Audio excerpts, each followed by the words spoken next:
Hello and welcome to this 28th edition of the Echo Chamberlain livestream, where we have a featured guest.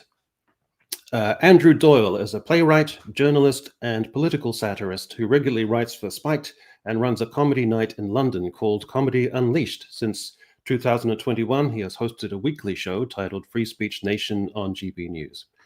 In April 2018, he created the highly successful fictional character of Titania McGrath on Twitter. He is the author of Free Speech and Why It Matters from 2021 and The New Puritans, How the Religion of Social Justice Captured the Western World from 2022. And here, with my good friend Greg Owen, is Mr. Andrew Doyle to tell us about his new book, The End of Woke. Hello, Thank you very much for having me. Appreciate it. No, it's a pleasure to have you on. It's a real treat for us. So the first thing to discuss, of course, is, as we were saying backstage, the almost preternatural timing of this, where we're in I feel like if you'd released this book maybe 6 months earlier, it wouldn't quite have the impact that it's having now, where people can feel palpably that the culture is in a bit of a state of churn and flux in terms of what we talk about with woke. So, well, I was thinking, I mean, I sort of detected some of those signs that woke was dying because I submitted this book towards the end of last year, so sort of August, September time, or the first draft of it. But of course, as you say, the problem is that a lot has happened over the last few months. And so when it came to January and when the Trump administration began and all the rest of it, and we've obviously had various developments, I've had to frantically rewrite. So this book has been right. basically frantically rewritten right up until very, very recently. I mean, the opening chapter, the prologue, is now all about the Trump administration coming in, what the ramifications of that might be. And of course, none of that was in the original draft of the submitted book. So it's one of those things that the culture war moves so quickly that you just have to, keep revising. As I was saying to Greg last week, for me, the most extraordinary one was the sudden collapse of DEI. It went from the space of like a couple of months of being almost like dogma, as being axiomatic for companies, to suddenly being passé and being almost irrelevant. And it just spread like wildfire through the internet. And that was the end of that. It was so abrupt. Were you surprised by how abrupt that was? There was an early indication of this when the CEO of Scale, which is an AI company, it's a man called Alexander Wang, put out a statement, and this was a number of months ago now, and he said he was going to implement MEI, as in merit, excellence, and I can't remember what the third stands for, but it's effectively the opposite of DEI. And he got loads of plaudits. People like Elon Musk, people like the CEO of Oculus, Palmer Luckey, people were coming up and saying, "That's great, well done," all the rest of it. And he also got bombarded by a lot of sort of pronoun people on Instagram saying that this is really regressive. But that was an early sign that something was shifting. And then, of course, you've had now everyone, as you say, McDonald's, Amazon, Walmart, you've had Mark Zuckerberg saying that, it's not happening anymore in the way that we're used to. It's very interesting that these kind of ideological impositions tend to collapse very, very quickly because they're not built on any substantial foundation. So just as rapidly as they were birthed, they can perish. And DEI is just one of many examples of that. And I think because woke was always an insubstantial movement, it means that it was always doomed to fail. It was just a question of when it was going to collapse and how quickly it would collapse. And as you say, I agree with you.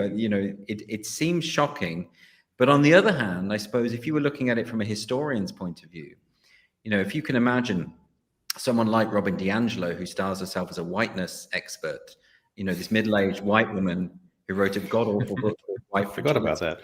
Yeah. Well, I mean, if you haven't read that book, don't. It's terrible. But she was going into companies like Coca-Cola and lecturing the white employees, and the big takeaway from Coca-Cola was try to be less white. And I think from a historian's perspective, surely, you look, if anyone were looking at that in 20 years time, 30 years time, they'd say that is a moment of madness, a really interesting moment of hysteria. How on earth did that happen? In the eye of the storm, I think a lot of people got swept along with it, but a lot of us were also looking on saying, that is mental. And obviously something like that can't sustain itself because it's the emperor's new clothes, isn't it? Once someone points and laughs, then everyone laughs.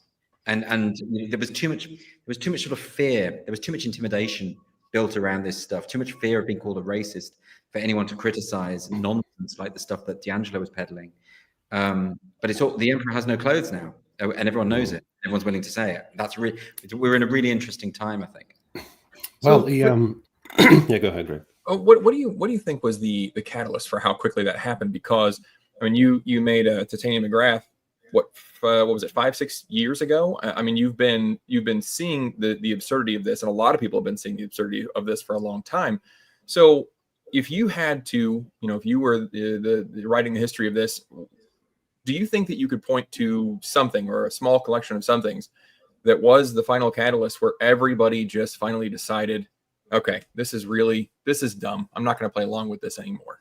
I mean, what I've been trying to do in these last 2 books is precisely that, is writing the history of it as we're in the middle of it.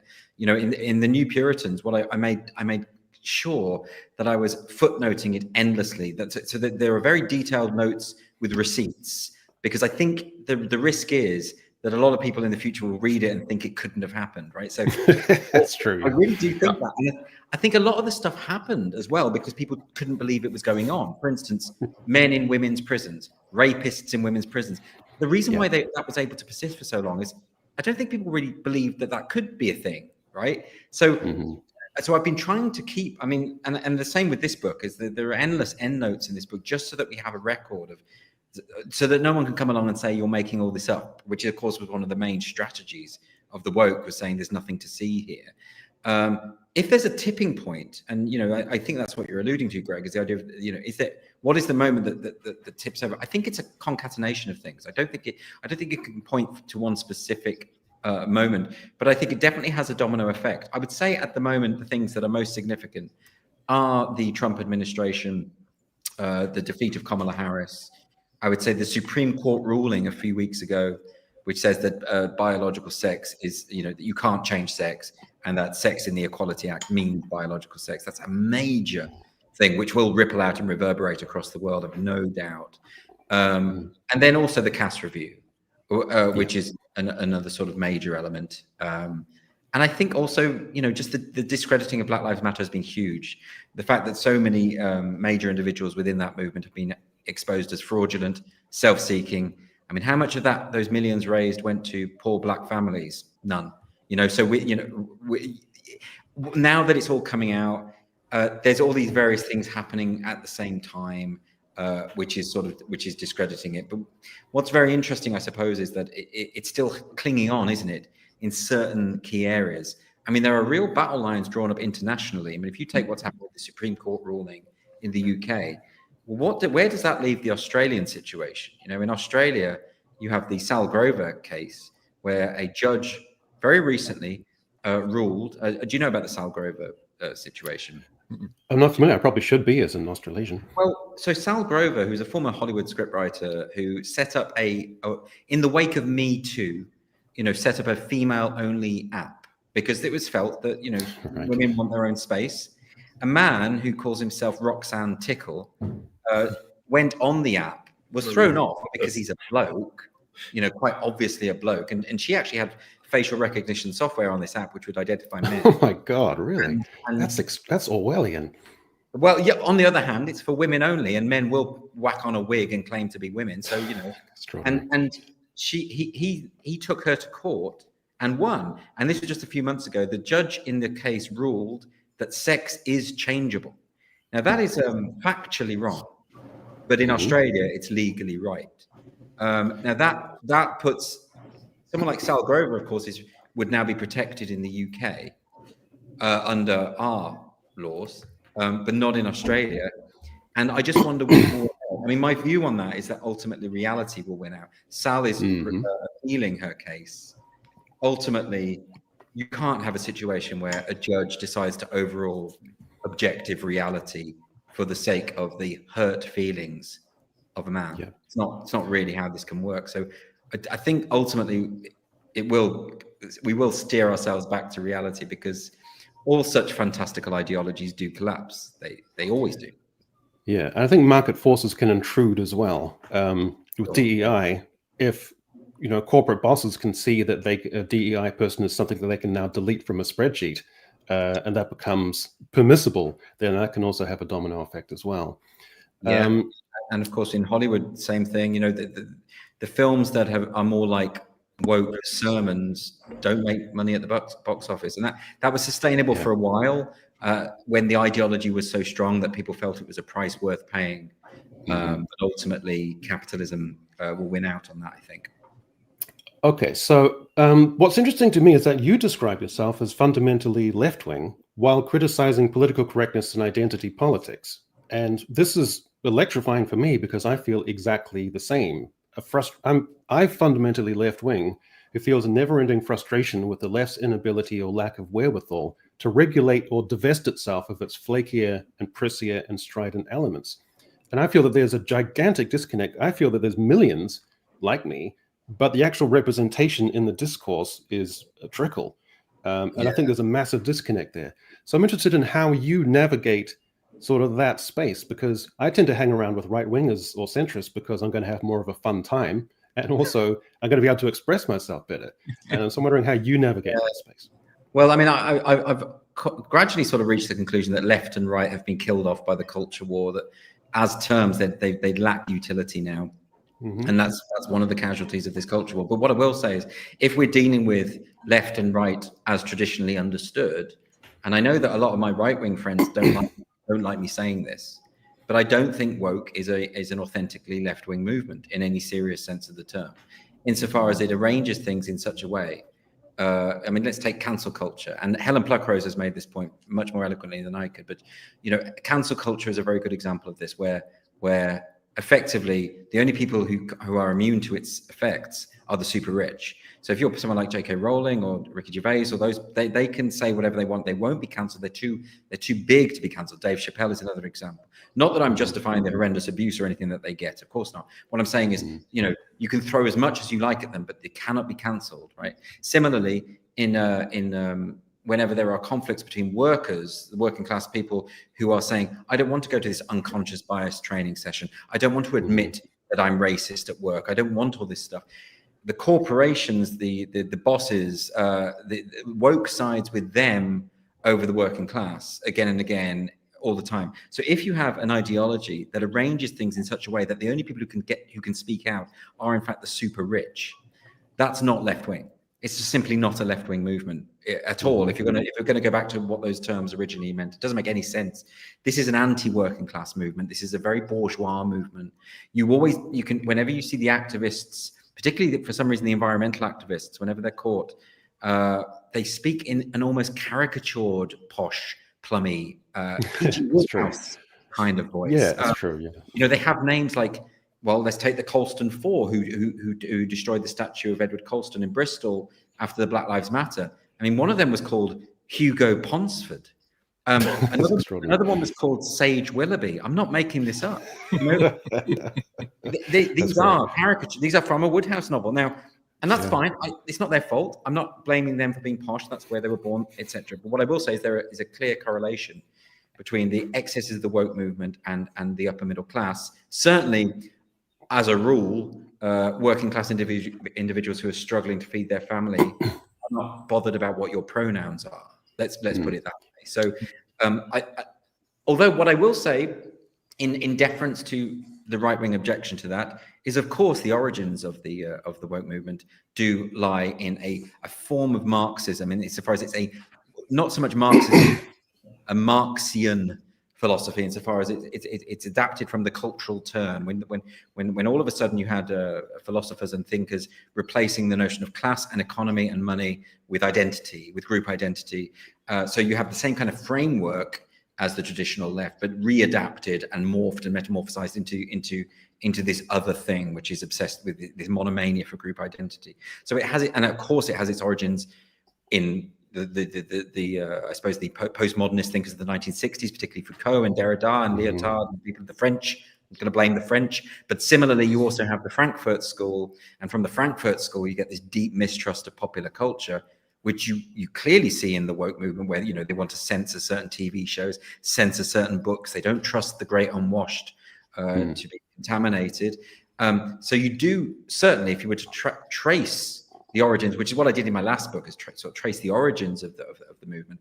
Yes, a lot of the I suppose the earlier high priests, their key figures, you would say, are left-wing figures, but they weren't liberal. That's for damn sure. And they were never liberal, and the postmodernists weren't liberal, and the Frankfurt School weren't liberal. So they're trying to fit it into, and this is one of the key arguments I make in the new book, in The End of Woke, is I think one of the reasons why it's gone on as long as it has, in spite of the palpable absurdities, is this attempt to frame it as a left versus right issue. It doesn't. I think the culture war and the woke movement becomes incoherent if you think in terms of left and right. The way it becomes comprehensible is to think in terms of the struggle between liberty and authority, which was outlined as early as John Stuart Mill in his book on liberty. It's on the first page, in fact. That is how this can be better understood. And of course, as you know, authoritarianism is not specific to any particular political affiliation. It can come from either side, and that's why you have wokeness now emerging very strongly on the right as well as on the left. And that, well, you made an interesting quote. So I'll quote you here from here. If any proof were needed of the power accumulated by activists, consider how many companies and institutions have claimed they'll ignore the Supreme Court ruling on sex and the Equality Act. And that was reposted by one J.K. Rowling. And you added as a footnote, such as their narcissism and entitlement, that they genuinely think they're above the law, which struck me as interesting, almost like a left-wing plutocratic kind of mindset, that they can have this elite level, which is almost, that they can almost ignore the traditional rules and norms. So I thought that was interesting. We talk about the right-wing plutocracy emerging in America, but there's also this left-wing notion as well. So I thought that was it's a kind of aristocracy, or if you like, a clergy for the digital age, I suppose. But it has a certain aristocratic quality, even in the pronouns. I know Louis C.K. did a good sequence about this, where he's talking about, it's very aristocratic. That you may refer to me as this. You may refer to me in this way. It's very entitled, isn't it? And absolutely that sense of privilege. I mean, it is quite astonishing. Since the Supreme Court ruling, you've had all sorts of interviews on the BBC and that sort of thing, where they're effectively saying to women, what about the hurt feelings of these men? What have you considered them? It's like, this is not about them. This is about women's rights. This has always been about women's rights, and reframing it enough. But really, I mean, we've seen the woke openly issue statements. Certain corporations are saying, we are not going to follow the law. Well, they will. They will. So I would describe it as a patrician class. It is like a patrician class, absolutely. Yeah. But the idea that they think that they're going to get away with this is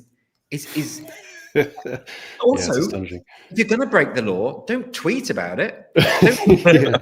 Don't flag it up. Yeah, it's not a don't leave a receipt that's going to be read out in court, you absolute morons. Nah, it just sounds good online. We had a lot of folks in America who said they were going to leave the country, and I think so far only 5 or 6 have actually.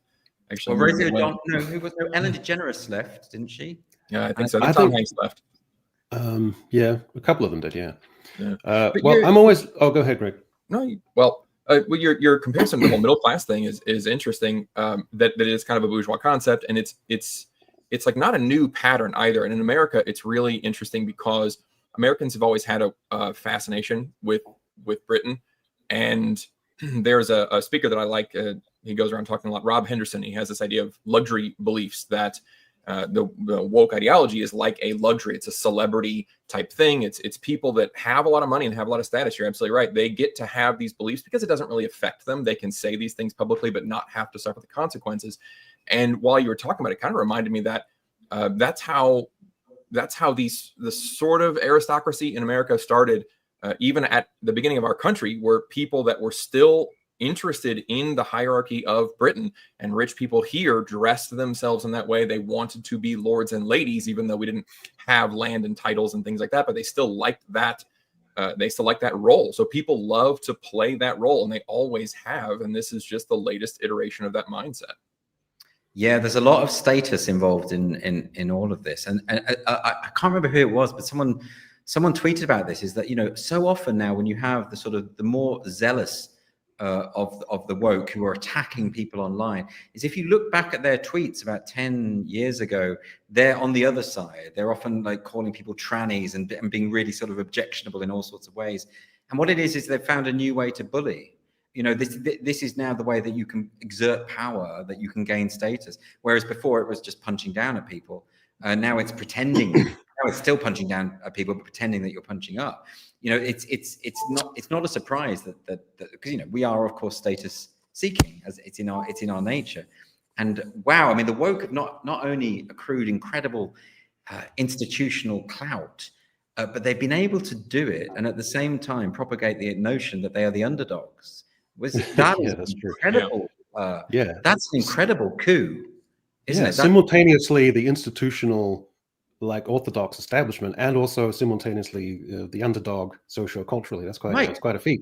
They've got the support of all major multi-billion-dollar corporations, Silicon Valley. They've got the support of the police, the government, the Duke and Duchess of Cambridge, right? They're saying we are anti-establishment. Come on, it's ridiculous. They are the establishment, and they're able to say they're not. Yeah, in terms of pronouns, that's when I think people generally have started to bristle a little bit. It's the idea that it becomes like a binary in terms of linguistics, that you can have transgender, and you also create the term cisgender, and then you impose that term upon the vast generality, when sometimes the generality is just the generality. You don't need to coin a new contrived, flaky term for them. Yeah. So the idea of cisgender, I think, is starting to sound extraordinarily sort of passé now. Pronouns are starting to seem, the idea that an individual can refer to themselves, you know, in the plurality, is also such a creaky, silly concept. Even the interviews from a year ago with Keir Starmer, where he's getting himself, you know, caught up linguistically in knots trying to answer these questions about, you know, pronouns and stuff, it's already looking like a weird cultural artifact. So the speed of it is extraordinary. It's like, I mean, I mentioned this in the book because there was that, I don't know if you remember, there was that Jaguar car advert towards the end of last year. We love that. We've talked about that ad nauseum. We love that.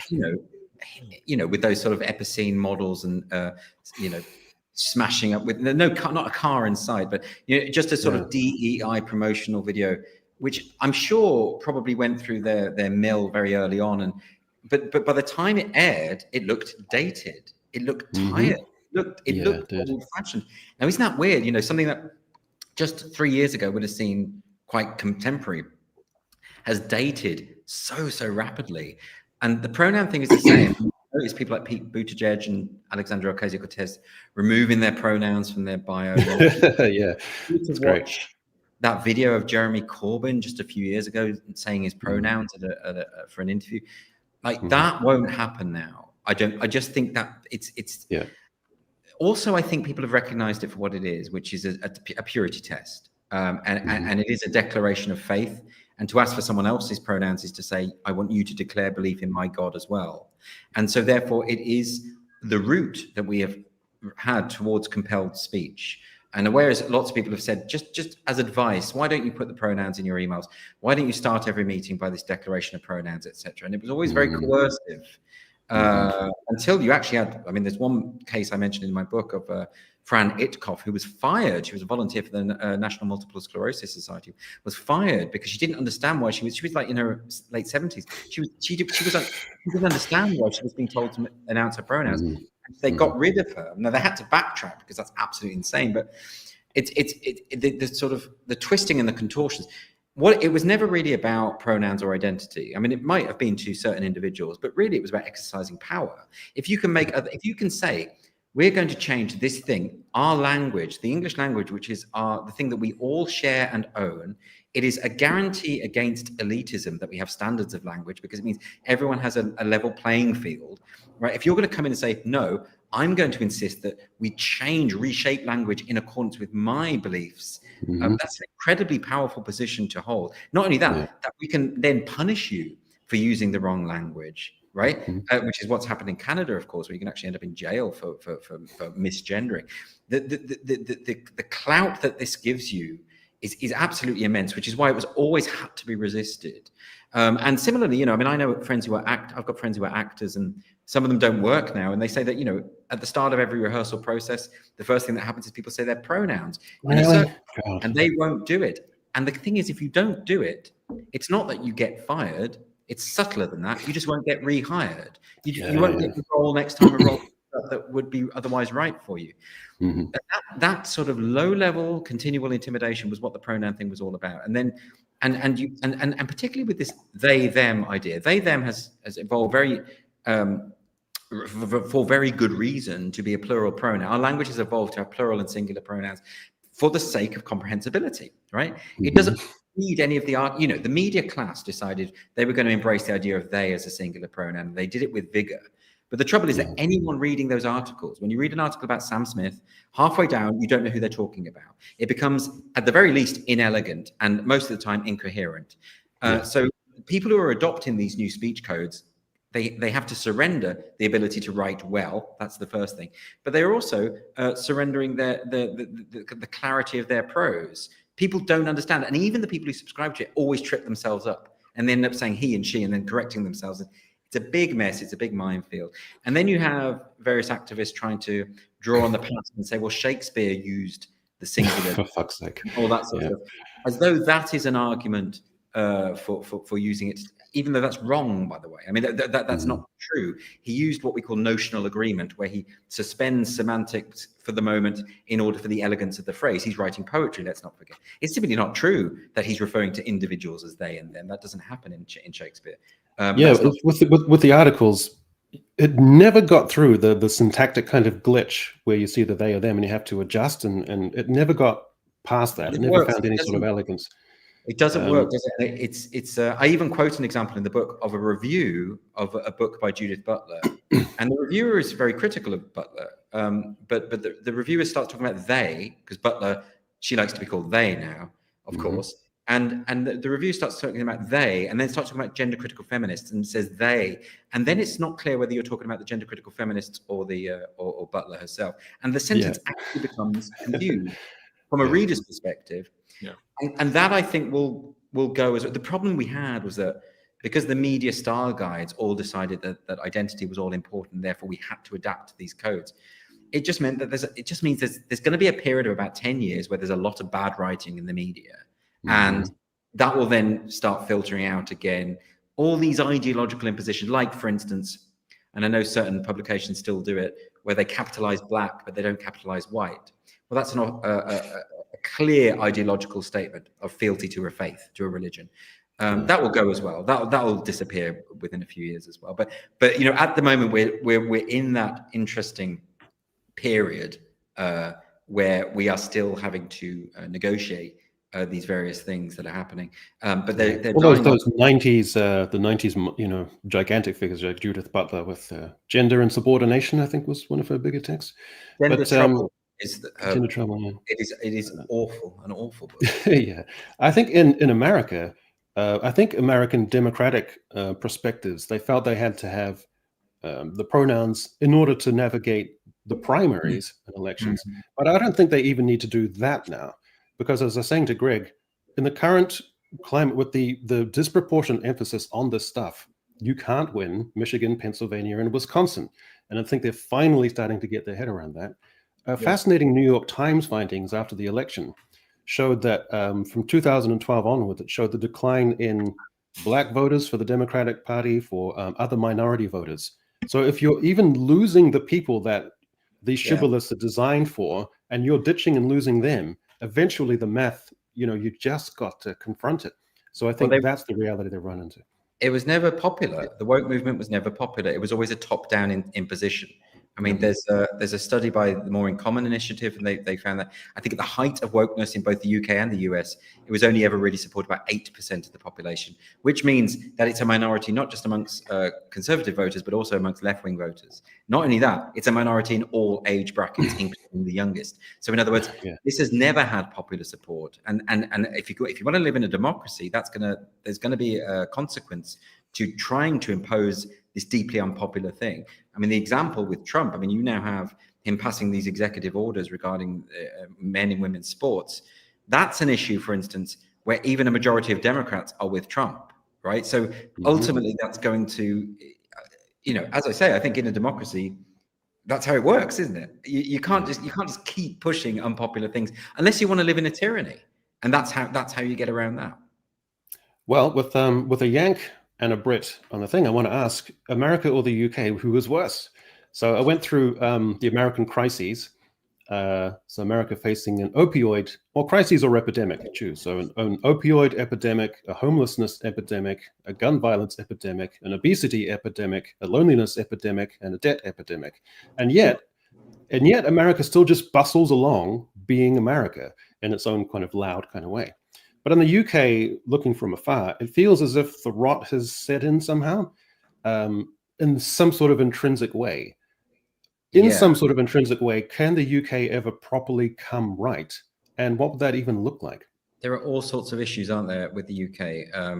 One of them is that we have an authoritarian government in the form of Labour, who are not a popular government. I mean, they have an overwhelming majority, something like 412 seats, I think, in the House of Commons. But didn't win because of outright popularity. They won because of the failings of the Conservative Party. And of course, a lot of people call Labour and Conservatives the uni party anyway, because they effectively stand for a lot of the same things. Wokeness infected both sides of the political spectrum. It was under the Conservatives that wokeness was really pushed through, and it was their tenure which saw the worst excesses of that movement. So again, let's not talk about this in terms of right and left. The difference in America now is that, of course, with the Trump administration, he was overwhelmingly elected on an anti-woke mandate. But let's not forget, of course, that Joe Biden won his nomination because he was positioned as the anti-woke candidate. But nevertheless, well, that's how it was played. But ultimately, he became, on day one, he was passing executive orders to basically allow men into women's sports. So he became a hyper woke administration. But with the UK, so we have the problem of wokeness, which is not something that anyone can ever vote out, it seems. Things are changing now, though. If the Reform Party does make the gains that people think that it will, we might break the two-party system and something might change. It's all to play for at the moment. But there's that. There's the regression on the free speech issue. Free speech in the UK is in a parlous state. And the problem now is that every time there is a free speech discussion, you're always having to restate arguments that we thought we'd won decades ago. It's very, very distressing. We, of course, have a police force that is ideologically captured because the police in the UK are trained by the College of Policing, which is an unelected quango, unaccountable quango that is very, very ideological in nature. It was the College of Policing that implemented non-crime hate incidents, which is why there are so many hundreds of thousands of people with black marks next to their name for non-crime in the UK. Why the police are investigating and recording non-crime of citizens is precisely because of this ideological body, the College of Policing. Just to interrupt briefly, I think the UK, your Brits need to work on your acronyms, quangos and NIMBYs. It's not working. Yeah, you don't like them? It's nowhere near as bad as LGBTQIA plus. That's true. Yeah. Some of those can't even be said. They're more initialisms than acronyms, aren't they? Yeah. But just to interrupt you again, I think the UK, as opposed to the US.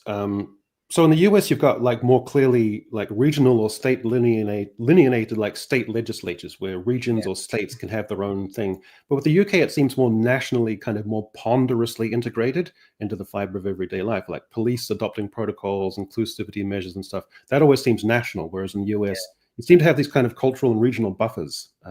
So I suppose maybe it's because of money as well. So much of it in America was driven by the corporate world.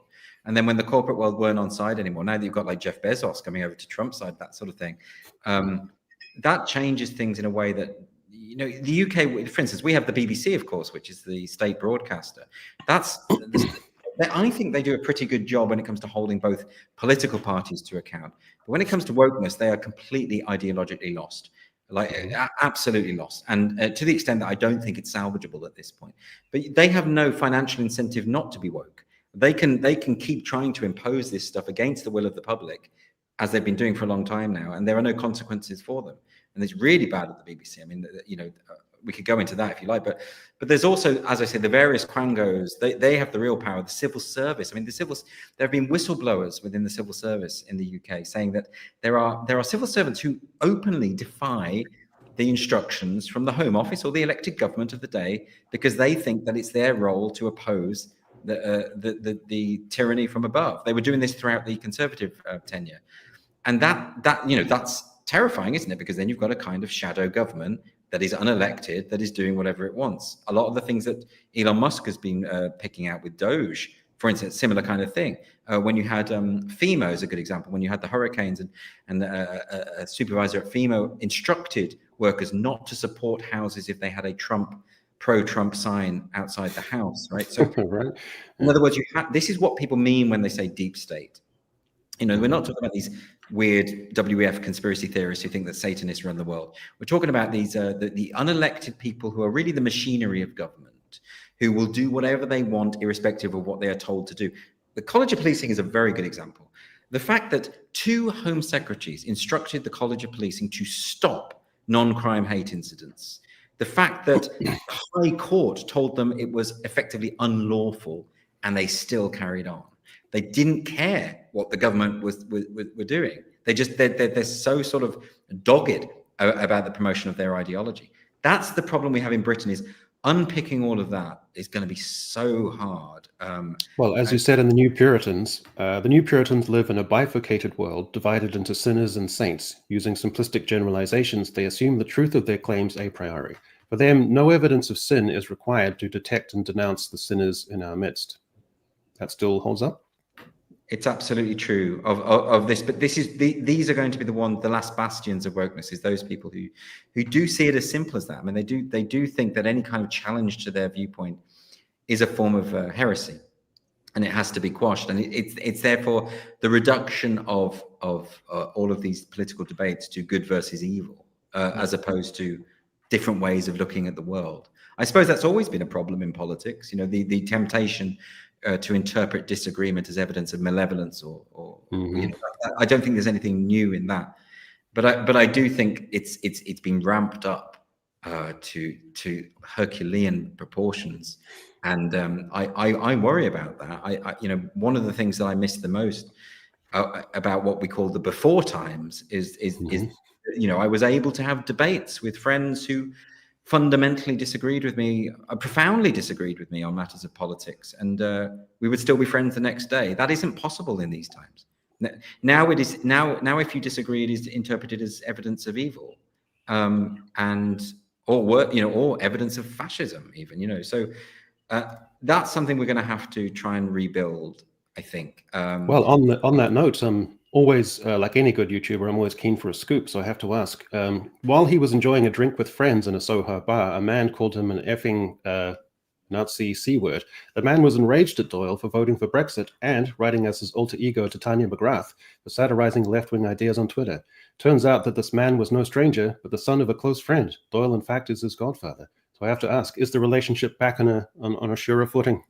No, we will never talk again. No, that man was the father of my godson, right? And of course, you don't, you know, so this isn't just some passing acquaintance. You know, this is someone who, and you know, him and his wife, you know, I've known for many, many years, but just turned on me because they thought that my more liberal view was evidence that I was a fascist. Of course, as you know, the fascists were all about liberalism, apparently. So no, we will never talk again. It's not really possible, I don't think, after such a sort of an explosive rejection. Yeah, I guess so. And you know, I opened my last book with that account because at the time I remember thinking it was so extraordinary, and now I think a lot of people have experienced a similar thing. I think it's quite common. There's all sorts of people now, including very intelligent people. I mean, you know, one of the people in that anecdote is a very, very famous celebrity in the UK, very known for being very, very smart, but still it has this sort of trammeled, you know, blinkered ideological worldview, and he's trapped within it. This kind of intellectual death, I think he's trapped within, and that's you know, it's regrettable, but I've always retained my faith in humanity's capacity to disagree, discuss, debate, change, to be moderate, you know, maybe a naive Pollyanna-ish view, But on the other hand, I may have lost most of the friends that I had in the before times, but I've made better friends now, and I have friends now who I would be confident in disagreeing with on various issues. I also have friends whose opinions who don't follow a set of opinions that I can entirely predict. I mean, that, I think if you go back 15 years ago, all of my friends were on the left, and all of them have the same opinions about everything. And it gets very, very tedious. I'm much more interested in people who might agree on one thing and disagree on something else. And, it means they're thinking for themselves. It means they're not just parroting a script. And I'm very mistrustful of anyone who outsources their thinking capabilities to a set of rules that have been preordained. Or allow for the idea that you can change and evolve. So for me, I had to go through a process with trans where I had to go through systematically, and I had to go from a humanist perspective, but I had to get that, eventually allow that to be trumped by an empiricist perspective, which is hard, especially in the modern age where you've got a history on the internet. And so people don't want to they see that as prevarication or weakness or wavering or a lack of solidity if you're going to evolve and change. So I had to go through that, and I'm glad I did. It's a good thing. I mean, well, also because, there are very good reasons why some people are stuck on this issue, insofar as people have friends who identify as trans. People don't, people don't want people to be uncomfortable. People go along with the fiction of that people can change sex, sometimes for the sake of being kind. That is true. But on the other hand, the stakes are too high once you pretend in law and public policy that this is indeed the case. The stakes are massive. We've had women sexually assaulted in prisons by men who've been moved to those prisons. We've had children mutilated and sterilized because they don't conform to old-fashioned, outdated sexist stereotypes. So the stakes are just way too high to do that. So, it might be distressing to have to say to someone who you know and care for that, you haven't actually changed sex, but I'm happy to treat you as though you had, if that is what you need me to do. That's not the same as saying everyone in society must go along with this fiction. I mean, it's the definition of Orwellianism, where the ruling class make you say lies. This is what happens at the end of 1984. Winston Smith. It's not just that he's saying 2 + 2 = 5. He's now thinking it. He's tracing it in the dust on the table, absent-mindedly, because it's so embedded. The lie is so embedded and that's where the power of tyranny has been achieved. And there are still, unfortunately, a lot of people who are going along with the lie, or at least knowing that they must articulate the lie that people can change sex, even though we've seen how dangerous that lie can be. I'm not without compassion for people who for whatever reason feel they have to present as what they perceive to be the opposite sex in order to be happy. And I'm also a liberal, which means I think people should be able to say whatever they want, dress how they want, identify as they want, call themselves whatever they want. But it's the moment they say, you must call me the name I want you to call. You must use the language I say. I must be able to go into someone else's space because of my feelings. Then you're not being liberal anymore. Then you're being authoritarian. And that's where I think the line quite clearly has to be drawn. Okay. So, well, I want. Go ahead, Greg. Oh no, he muted himself. Oh, there. I keep talking as I was typing. Somebody said we're not pushing back hard enough, and I actually do. I have one of my gotcha questions. I'm ready to go. Great, go. So, Andrew, I'm sure you've heard this before, right? What is your rebuttal when somebody says, "Okay, well, why do you get to decide where progress stops?" Right? Because you are a gay man, so 60, 70 years ago, really not that long ago, you would have been labeled as mentally ill or deranged or a wild, lustful, deviant, electrocuted maybe to fix you. So what do you say to people who say, well, it's just my turn. Why do you get to say that your thing is to be accepted and okay, but my thing is not? How do you parse that out with people? Well, I mean, it's a very interesting question. It's progress doesn't ever stop, I don't believe. And I don't think the liberal worldview is under any illusions that there is. I mean, a lot of people oppose liberalism because they say, look, racism still exists, homophobia still exists, all the rest, all these things still exist. But liberalism acknowledges the imperfectibility of humankind, which means it's a continual ongoing struggle. It means that you're addressing injustice as and when it occurs, not that you can reach this utopian endpoint. And the fact that we haven't reached this utopian endpoint should be taken as evidence that liberalism somehow doesn't work. It clearly does, because of all the gains that we've made. The other thing that's very important to note is that the issue of gender identity is not just, I suppose, the successor to gay rights. It's actually antithetical to gay rights. And I suppose I should explain what I mean by that. Firstly, gay people were considered to be mentally ill, absolutely, even by progressives. You know, the sort of conservative view back in the days of Stonewall, say, you know, go back to the 60s, the conservatives basically said that these people are evil and degenerate and you know, satanic. But the left-wing progressive view was that they were just ill and needed to be pitied, right? You know, the homosexuality wasn't taken off the WHO's list of mental disorders until the early 90s. This is something that took a long time. Now, the reason it eventually was is because of that point I came back to earlier, which is that reality prevails. Through a liberal system, reality prevails, right? Ultimately, sexuality and sexual orientation is something that is innate to each of us. We're either gay, straight, or bisexual, or somewhere along that scale. That's just the way it is. We can have debates about where that comes from, whether it's, you know, like a chemical in the womb, whether it's to do with socialization. I mean, it's certainly a combination of socialization and nature, isn't it? But irrespective of what it is, the point is that we reached a point where people's innate sexual orientation was acknowledged, that it didn't just fall along heterosexual lines. And that has always been the case and has always been a fact. When you come to something like gender identity, that's a religious belief system. That's not something that can be rooted in science. You can actually very accurately measure someone's sexual orientation. I won't go into details on how you do that, but there are very easy ways of doing that. And it has been done in multiple studies in terms of measuring arousal rates on the basis of certain stimuli. I'll leave it to your imagination in terms of how it. Well, you know, listening to Erasure and Pet Shop Boys, there's other scientific. Or maybe just that, exactly, whether you can vogue.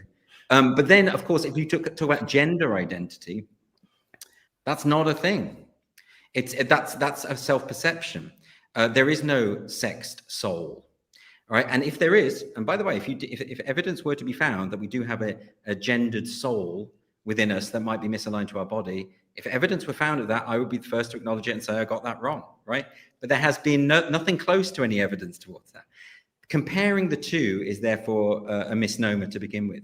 The other point, of course, is that homosexuality and gay rights was secured on the basis of the recognition that there are a minority within any given human society that are innately attracted to their own sex.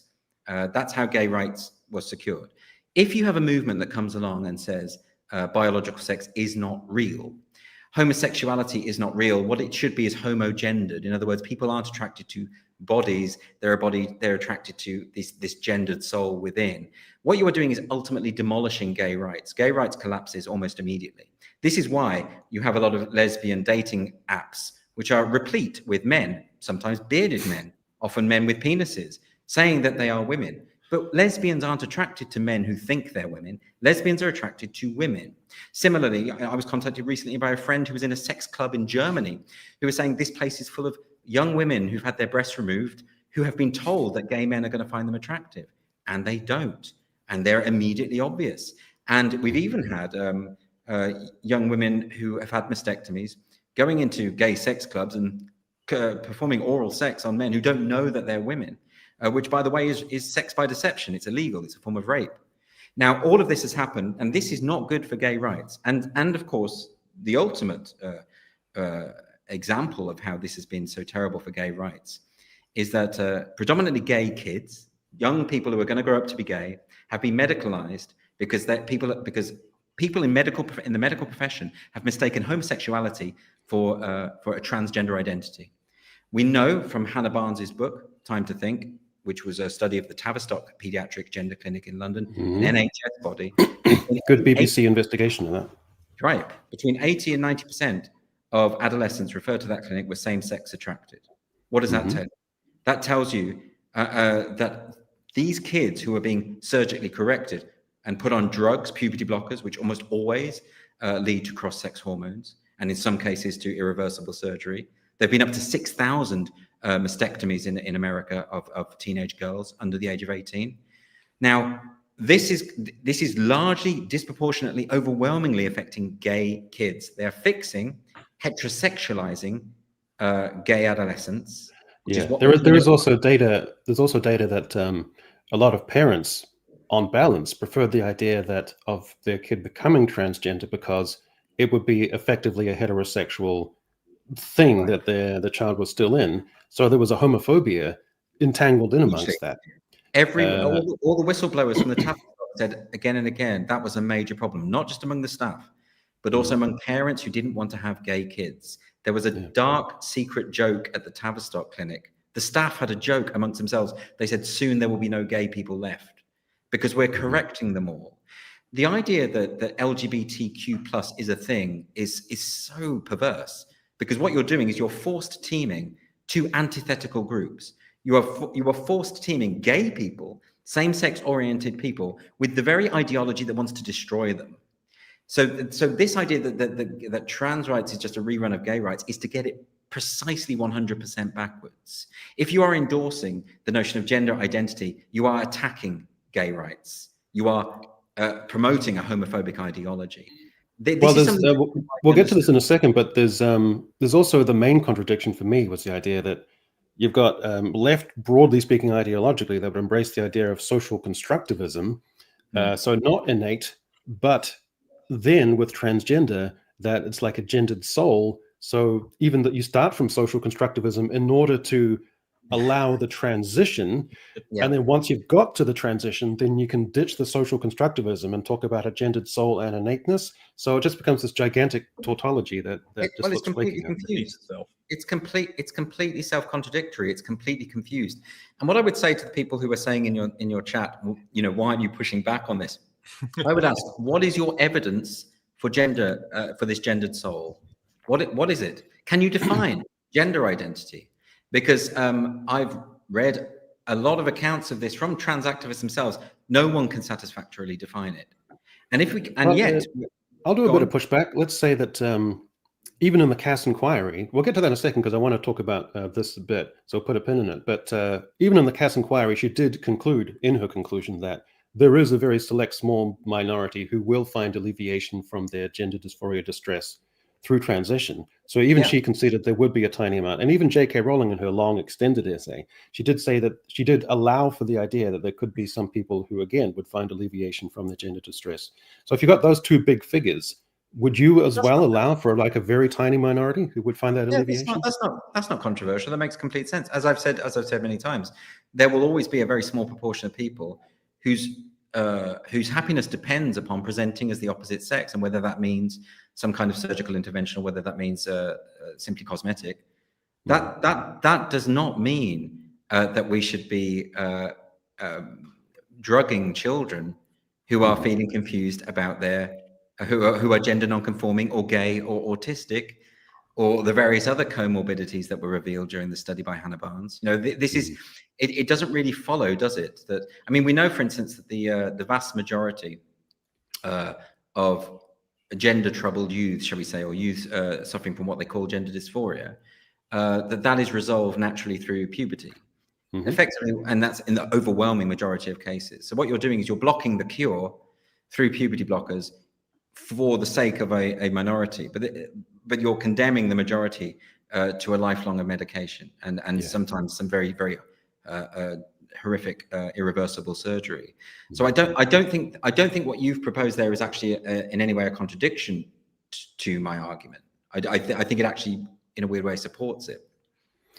We'll put a pin in that because we're going to swing back to it. But I wanted to talk about this because as far as I see it, woke essentially has or had two main tracks with a lot of overlap. One, imposition on the citizen, and the other, imposition on the consumer. So imposition on the citizen would be bylaws, regulations, oversight, DEI, penalties. And that's, I think, generally been more your wheelhouse, whereas the likes of Greg, myself, and other reprobates online in this kind of ecosystem, well, I suppose on balance, we're more interested on the imposition on the consumer. And that comes to our beloved intellectual properties. So if you look at this thing on the screen, everything that we love from our childhoods has been, look at it. I can barely even look at all these things. Doctor Who, Star Wars. I see. What else we got here? It's carnage out there. So we've been in this almost incredulous state where every couple of months, some beloved intellectual property from the past has been kind of co-opted or bastardized by people who have very specific ideas of what they want, which are kind of out of sync with the broader culture. And they keep crashing and burning, and it always ends up in farce. There's the idea that there's two things. If you bastardize pre-existing properties, you take the existing audience and beloved heritage of a property, and then you impose all your stuff onto it. It's the combination of those two things that drives people up the wall. And I always make the analogy that they couldn't build the house, so they become fussily obsessive about rearranging the furniture, using the contours of the IP to do all this stuff. And it's driving people crazy. So we have Star Wars, which eventually started off with Luke Skywalker as this farm boy who looks out at the binary sunset to the strains of John Williams, and it's affecting, and it's a hero's journey. It's beautiful. To now, with one of the more recent series, which features a coven of lesbian space witches caterwauling at the heavens, to the point of it's so caricature and ridiculous that you can scarcely believe that it's happening. So I'm kind of interested to an extent to which, how aware are you of that kind of ecosystem of us? You've got like the apex predators of like Critical Drinker and Nerdrotic and those guys. How aware are you of that second track, and do you see those two tracks, the imposition of the citizen and the imposition on the consumer? Well, hugely. I suppose my perspective on that, the specific example that you mentioned, is because of my concern for the arts and creative expression. I have a chapter in my new book on the arts specifically. I have another chapter on comedy, and I suppose if you were to see that in terms of consumers, then yeah, it works. It's something I'm very much aware of, and I've written extensively about the phenomenon you describe of particularly Hollywood, but also theatre and even to an extent literature. And the idea of, you're watching a film, and it can be an old beloved film, and all of a sudden you're in the middle of a sermon and you don't know what happened. And a lot of it ends up looking like state art. A lot of it ends up looking like, this is the message of the regime. You must follow the message of the regime, and it's very sad, isn't it? Because, I mean, you had Star Wars is a very good example. I mean, the three Disney Star Wars films are effectively unwatchable because they are promoting an ideology. And I remember thinking, at the end of the Force Awakens, when you have the lesbian kiss. Now, look, I'm a gay person, and I have no issue with lesbians on screen. But my point is that it didn't feel like an integral aspect of the story. It felt like executives from Disney standing behind you in the cinema, tapping you on the shoulder, saying, "Look, you must be okay with this because you're a bigot, you're an evil bigot." And the weird thing about that is sci-fi fans have always been fine with the outsider. It's not as though the sci-fi fan community has always been that hotbed of bigotry and homophobia. It's just not true. So that kind of the hectoring is something that is very off-putting. The outright demolition of TV shows like Doctor Who is a very good example. I mean, it's not watchable anymore. And as you know, you probably know of Gareth Roberts, who's the writer of a book which people should read called Gay Shame, which is precisely about how the genderist movement has attacked gay rights and set gay rights back so far, to the extent that you have people who think they're progressive promoting homophobia now, and they don't realize they're doing it. But similarly, yeah, I mean, with the arts, I mean, one of my big concerns is with the theatre, because I'm a big theatre lover, and it's really very difficult now to watch any production that isn't to an extent just a conduit for the message. And even I want to ask about colorblind casting, because it's a very controversial topic, but it's one of my earliest videos when I started my channel was I couldn't get my head around it. I was watching so the figure you see there in the top left, that actress, she was cast as the real life historical figure of Anne Boleyn. And I couldn't get my head around that. Why you would colorblind cast that? It seems so irrational. And I don't know if this is contentious territory for you, if it might put you in a difficult spot.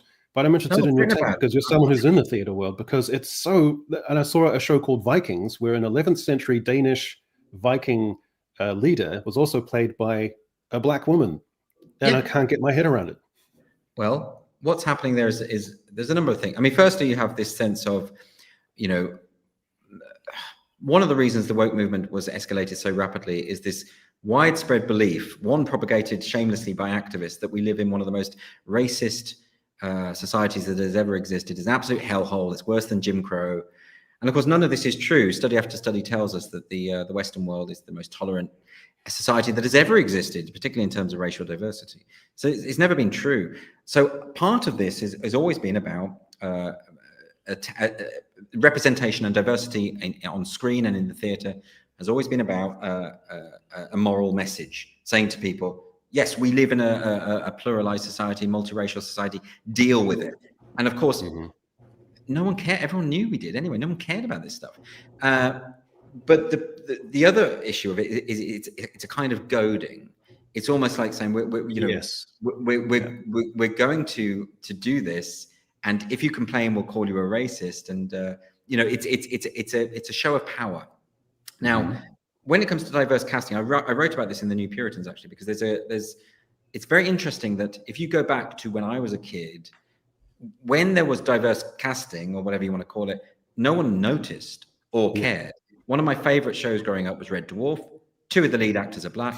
It was never commented on. It's not that I didn't see, you don't see skin color, but you just don't care. You just didn't care. It was unremarkable. Now, if that happened today, a new sitcom is launched and the 2 of the major characters are black, suddenly you watch it differently now. You watch it and you think, oh, I see what they're doing there. They're shoehorning in these people who probably weren't the best people for the role, but they're doing it anyway. But, I saw a play recently, I won't say the play because I don't want to upset the actor if she happens to hear it, but it was a play set in a sort of boarding house in England in the 1930s, I think. It's mid-war period. And it was about this older, bigoted character who had a real problem with these lovers who were, I won't go into the whole plot. But she was totally fine with a mixed race couple, with a couple, a white man and a black woman living in the same boarding house. She was totally fine with that. It didn't make sense that this character was cast as a black character. It threw you out of it because all of a sudden you thought, well, she's not actually a big. What's going on there? Also, there would have been very few black people in this area at this time in English history, and also it's a hedging, because simultaneously I'll see something like A Great Expectations where there's a black actress in there, or similar things like that in those times. And it's a hedging where it's simultaneously supposed to be, it is a racist and difficult time for these people. And at the same time, this is also normalized and empowering. And it's never clear which one it is. And it's a weird hedging. Exactly. Well, I was going to say that the problem with this play in particular is the girl playing the role couldn't act at all. And she was on stage with a lot of people who were very, very good. So this doesn't do the people who are benefiting from diverse casting any favors, because all of a sudden they're way out of their league. Sometimes that happens an awful lot. But on to your point, I mean, what it does is it's a kind of, and this is, I suppose, a broader point. One of the key aspects of the woke movement is revisionism. Is the idea of let's just pretend that things didn't happen the way they happened. Let's just rewrite history. And hopefully if we do what they did in Orwell's 1984, what the party does, which is to go through old newspapers, cut out inconvenient stories, change them, what Stalin does by airbrushing people out of history. This is an element of authoritarianism, and it's certainly an element of the woke movement. They will literally lie about what happened in history in order to promote a false narrative. Now, if you're going to make historical dramas in which Anne Boleyn is black and most people are black and no one cares, then what you're effectively doing is airbrushing out racism from the history of the country. I don't understand how that is productive for your goals. But that is difficult, because if I'm watching a Swan Lake and there's a black dancer, or I'm listening to Tristan and Isolde and there's a black singer, obviously it's nothing. It's obviously perfectly fine. So it's where I find the boundary from that versus having someone cast incongruously in a historical context. So you see where I find that little glitch? it's difficult, and it's one of the, I think, most unforgivable things about the woke movement is that they've re-racialized society. They've made society more racist. They've made people notice race a lot more, and now they've also invited a lot of skepticism about the abilities and talents of ethnic minority people, because now when you see someone in a certain role or a certain job, now doubt is cast. People think, well, maybe they just got that because they're black, you know, and sometimes they did just get that because they're black, and that's a problem as well. And of course, we didn't have this before, and I wrote about this because sometimes colorblind casting used to be a radical, exciting thing to do. I mean, or even, for instance, when the Wiz was on in Broadway, what was that, 1960s or early 1970s? That would have been a radical, exciting, thrilling thing to do. Just recast Wizard of Oz as an all-black show would have been fascinating. Similarly, when Francis de la Tour played Hamlet, just a really interesting, bold, theatrical thing to do. Now, and fun, you know, fun and exciting and enlivening. Yeah, but now it's banal. Now it's Yeah, now it's insipid beyond belief, because every single production is doing it, and and they're doing it to promote an establishment message, this very bourgeois establishment message that group identity has to trump all other things. In addition to that, of course, they reduce very sophisticated works of art, such as the plays of William Shakespeare, to questions of race, to questions of group identity, which means they're not really understanding Shakespeare. They're not really apprehending what his work is about at all. They're narrowing the prism through which you can see these masterworks in this really, really reductive, and yes, I think a kind of racist way. I think that's what's going on there. As to the point about historical figures, you know, it does throw you out of it. There's a scene in Darkest Hour, which is the story of Winston Churchill with Gary Oldman, where the night before the major debate in Parliament, where he insists we mustn't appease Hitler, he goes down to the underground, to the tube, and there's a bunch of people, I remember that scene, local people, and there's about 4 or 5 black people there. And firstly, they wouldn't have been there, right? There were black people in London, but there weren't many, and they were noticeable when they were there, and they convinced him to go. In other words, there's a kind of weird message that, yeah, it was black citizens that defeated Hitler. I mean, there's this weird kind of idea there. But also, Churchill was of his time and didn't actually have the most progressive views about black people. And he wouldn't have been so. He would have. Firstly, he would have noticed it. He would have been like, "Why are there so many black people? What's going on?" That would have been a thing, yeah. Right? We have been. Why Well, I would have been singing that song. We have been here from the start. Remember that famous BBC song? It's insane. So what it does is, the film doesn't work when you do that. It throws you out of it to such an extent. There's no need for it, because all of a sudden it's like the film stopped, and the priest has come in to lecture you about the moral message of the film, or the government, or the apparatchik, or someone has come in from the government to lecture you about what you should. It's like the propaganda is just so overt that you can't enjoy the film anymore. And you know, when I first noticed it was when Christopher Nolan's film Dunkirk came out, and a lot of the reviews were saying, well, you might balk at the number of white people in this film. I think, what are you talking about? Yeah. About soldiers at Dunkirk, British soldiers at Dunkirk. And that's when things started going sour in that way. And as I say, the unforgivable thing about this is we all notice race now when we watch film and TV, and we didn't before, and we didn't care before. And how do you feel about Ncuti Gatwa in a production of The Importance of Being Earnest? Because on the one hand, gay access to the aesthetic and the mentality, I suppose, but on the other hand, I don't know, as like a Edwardian / Victorian upper class gentleman. So how do you square that? I don't care. I think anyone should be able to do anything they want in the theatre, and if you want to do what everyone else is doing, fine. But how bland? I mean, that's just what every single major production is doing now. That's the establishment line. They're just regurgitating the establishment line. Well, fine, but you know, as someone who cares about the arts, it gets very, very boring when work is just substituted for agitprop. And what's worse, I think, is when people think that what they're doing is in any way remotely radical.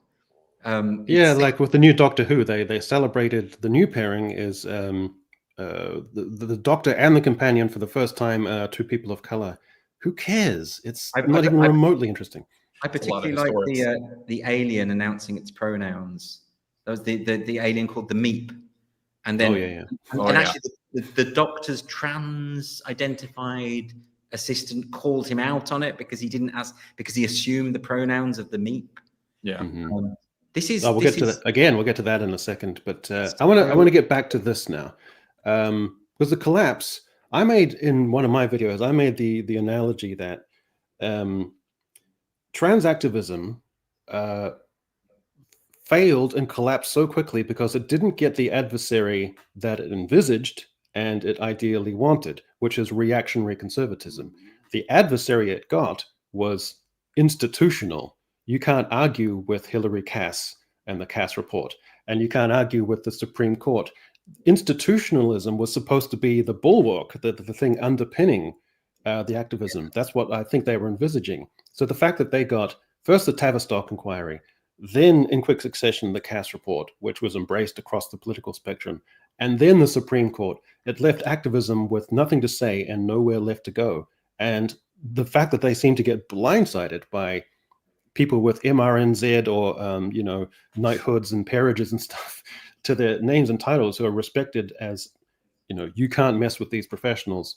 So the fact that they got blindsided by institutionalism, that's the thing that ultimately is taken down. Was that the thing that surprised you? That didn't surprise me, as I say, because those institutions are largely based on, if you get someone like one of the leading pediatricians in the country who doesn't really have skin in this particular game, she's going to come out with the objective truth, ultimately. And so reality prevails. I think the main enemy they didn't count on was left-wing feminists. So unfortunately for them, of course, what the trans ideology did was it butted up against women's rights. And this was largely actuated by female campaigners, overwhelmingly from a left-wing background, not entirely, I should say, but overwhelmingly so. And so therefore they had to start coming up with lies and saying these people are secretly far right. I mean, they promoted, trans activists promoted a narrative that female feminist left-wing campaigners like J.K. Rowling had for all these years been cheering on progressive causes, and overnight they became fascists. And overnight, they became far right. And they started making up lies about LGB Alliance getting funding from far-right Christian American groups. None of it was true. And those lies became so clear, like impossible to sustain in the public imagination. In addition to that, people also saw the disparity between the way feminists were behaving and the way trans activists were behaving. We hear a lot of rhetoric about, there's a lot of nasty chat on each side. It's both sides of the debate are toxic. Well, I'm sorry, but the rape and death threats were only ever coming from one side, and it wasn't from the feminists. And violence and violent rhetoric and threats of violence have been completely normalized within trans activist circles. So what happens is, whenever you see gatherings of women peacefully protesting for their rights, and you have groups of men who identify as women threatening to kill them, holding up signs saying decapitate TERFs, physically punching them in the face, as happened in New Zealand, in Auckland.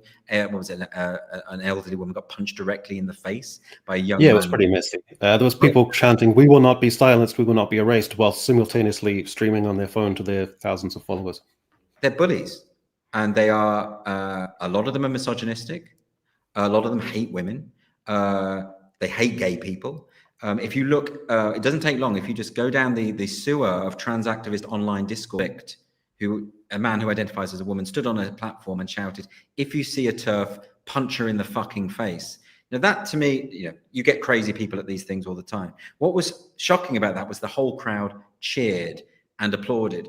Now, if I was at a march, a protest of a cause I supported, and someone stood on stage and attempted to incite violence against someone, I'd be like, get that person down right now. What the hell are we doing? I wouldn't be cheering and clapping and applauding. So the problem is, although I'm not saying that all trans activists support violence, the vast majority of them turn a blind eye to it or encourage it through their applause. And that's, when you have a movement that has become so overtly anti-gay and anti-women, the public aren't going to see that as progressive. They're just not. I mean, J.K. Rowling has talked about how the number of death threats she gets, that she could paper the house with them. If anyone's skeptical about this, I'd like you to give me any examples of feminists sending death threats and rape threats to women online. I could find you thousands from trans activists in a heartbeat. I could just go away and get them for you now. In fact, a lot of them have been chronicled by various feminists on websites. Easy to find because it's so normalized. You won't find it from the other side. So that I think is why they will lose and have lost, actually, and already losing, because it's just an unpleasant, toxic movement that, by the way, a lot of trans people deeply resent. A lot of what we used to call transsexual people who wanted to just get on with their lives. This has been the worst thing that has ever happened for them, right? Yeah. It's been absolute disaster for them. Well, I always tried to make the distinction between trans people and trans ideology, and I think most people know someone who is trans, and it's fine. Maybe they're a coworker, maybe there's someone who does a bit of work for them. So that's never been the issue for me. An interesting precursor was the Hogwarts Legacy video game, and trans activists came out in their droves to, we're going to boycott this. And it was such a cute, sweet little boycott because it went nowhere, and it became one of the biggest selling games of all time. And it went through the roof. Of course, you can't do anything. So of course they send death threats, because that's their only the thing that it sort of exposed it is that they weren't attacking reactionaries with like an online presence of derogatory comments. They were essentially just attacking normies who don't care about politics at all, for the cardinal sin of this game. So that kind of exposed if you a little purchase bit of this, you are a bad person. Yeah, it's but Andrew, what would you because you talk about like the woke right or the anti-woke folks or whatever. Like, I think that we're all still workshopping a term for that because it's not coalesced. But this is all dying out, and you've cataloged that, and it's sort of dying out naturally. But if you went back in time, would you give people different advice for how to go about this? Because you saw people trying to combat this using their own language, and basically, and then kind of like when I accidentally try to ironically use young people stuff, and then it just becomes part of my lexicon accidentally. That I think is sort of where the woke right or anti-woke sort of came from. And you've talked about this, like they're basically using the same tactics, and now it's become normal for them. So, do you think that it would be a good idea to not even engage with this kind of language, the changing of the language? It's kind of in the same way that we all just heard the phrase microaggression and collectively just went, no, we're not going to use that.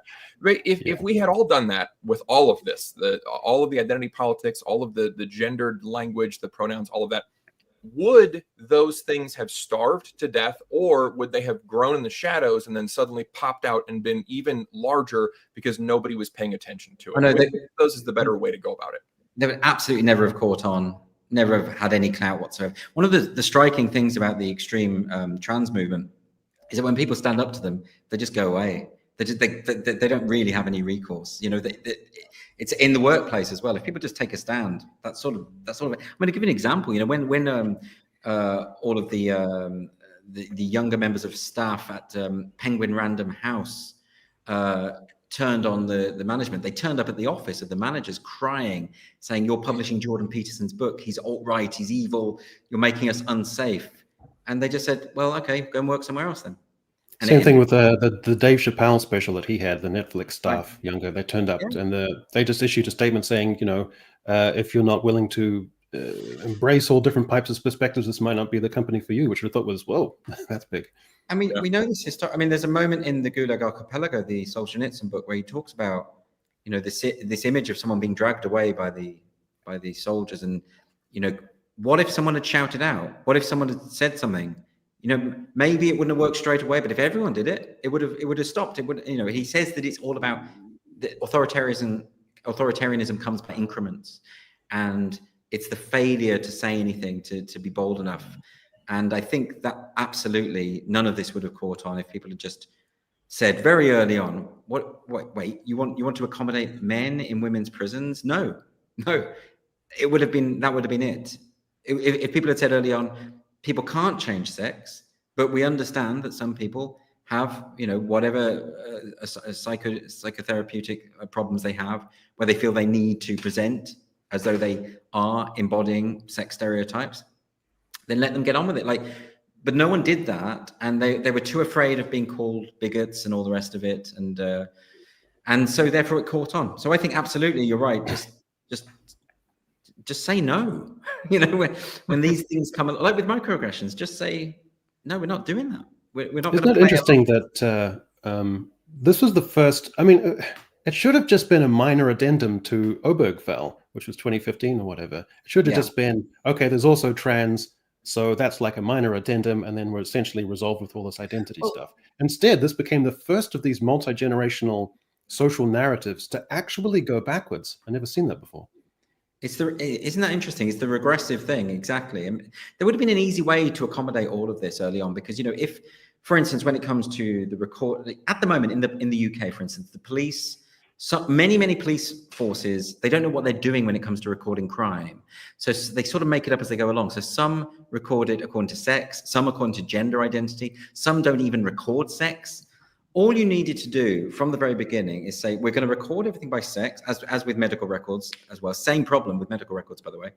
But if you want us to record your metaphysical belief, we'll do that as an extra thing. So if you believe you've got a gendered soul, we'll put that in as well. If you want to put down that you're a Christian or a Marxist or whatever, we'll put that, whatever. But we always record that. It would have been dead easy. But instead what happened was that activists said, no, you have to pretend that we have actually changed sex. You have to pretend that gender identity supersedes sex in matter of public policy, and everyone has to go along with it. And that was the mistake they made, I think, is that there could have been easy accommodations to make everyone happy, but they wanted power. I think that's why it collapsed, because their demands were too unreasonable. The reason why gay rights was achieved is not because gay people were saying, we are going to make sure you get locked in prison and arrested if you don't call us the things that we want you to call us, etc. It was all about bringing people in and saying, look, we're human beings too. We are the way we are. We haven't chosen this. You know, we have a lot in common with you. That's why gay marriage, for instance, you know, was legalized in the UK by the conservatives, because it's a very conservative thing. It's like saying that gay people are just the same as everyone else. And that's how gay rights was achieved. It wasn't achieved through threats of violence and rape and arrest and prosecution and social ostracism and cancel culture. None of that would have worked. If the gay rights activists of yesteryear had adopted that approach, I think homosexuality would still be illegal today. But they went about it the right way. Isn't there also the variable that a lot of those Tory cabinet ministers would have had more or less obligatory bacchanals after lights out in the dorms at Eton anyway? So they're probably well, I mean, to be fair, they're all public school boys, aren't they? So they would have done all that anyway as sort of part of their background. But yeah, but because of course, you know, there is a significant minority of gay people in every society, and you know, it's and everyone's always known that, and it's sort of just the way it is. And you know, similarly, we've always known that there have been gender non-conforming people, and you know, there have been ways that some societies have dealt with that better than others. Let's put it that way. But there's never been a case that a society has been that the notion that there is a gendered soul is something that is just self-evident and true. That's not. So these things just don't fit into neatly comparable boxes, is what I'm saying. Yeah, and I think in sport as well. I think people rationally got to the conclusion where, like FINA and organizations like that for swimming, that we've seen the Olympics, and a swimming race, for example, would be decided by 0.1 of a second. Yeah. You can have all the scientific analysis, you can have all the professionals and specialists, but if you're trying to tell athletes that you can't get that down to, that you can level the playing field down to that 0.1 of a second, it didn't fly with people eventually. That actually, I think, was one of the big things that sort of changed it when you had the photographic image of Leah Thomas. You know, remember the swimmer towering above the others on the podium, or Laurel Hubbard, the weightlifter, just this big bloke beating women. You know, that's a South Park sketch. There was a South Park sketch with a bloke with a beard winning the trophies. I think those images just made people say, hang on, this is not, you know, we can't go along with this now. It's just too fantastical. Yeah. You know who needs the biggest apology culturally? It's Macy Gray. She went on, I think, Piers Morgan to say that, and she just talked about girlhood as a lived experience, as a whole thing. And it seems so demonstrably evident now but the backlash against her was extraordinary. So she needs a big apology, I think. Yeah, and she had to backtrack because she was so viciously attacked, and you know, and then some people attacked her for backtracking and apologizing. I think, you know, it's not nice to be the eye of that storm, to be attacked and brutalized and to have your career threatened. You know, I completely understand why people, and I also understand why people kept silent. You know, you know, I've been piled on by trans activists. They are scary people. They will send you open threats of violence and death.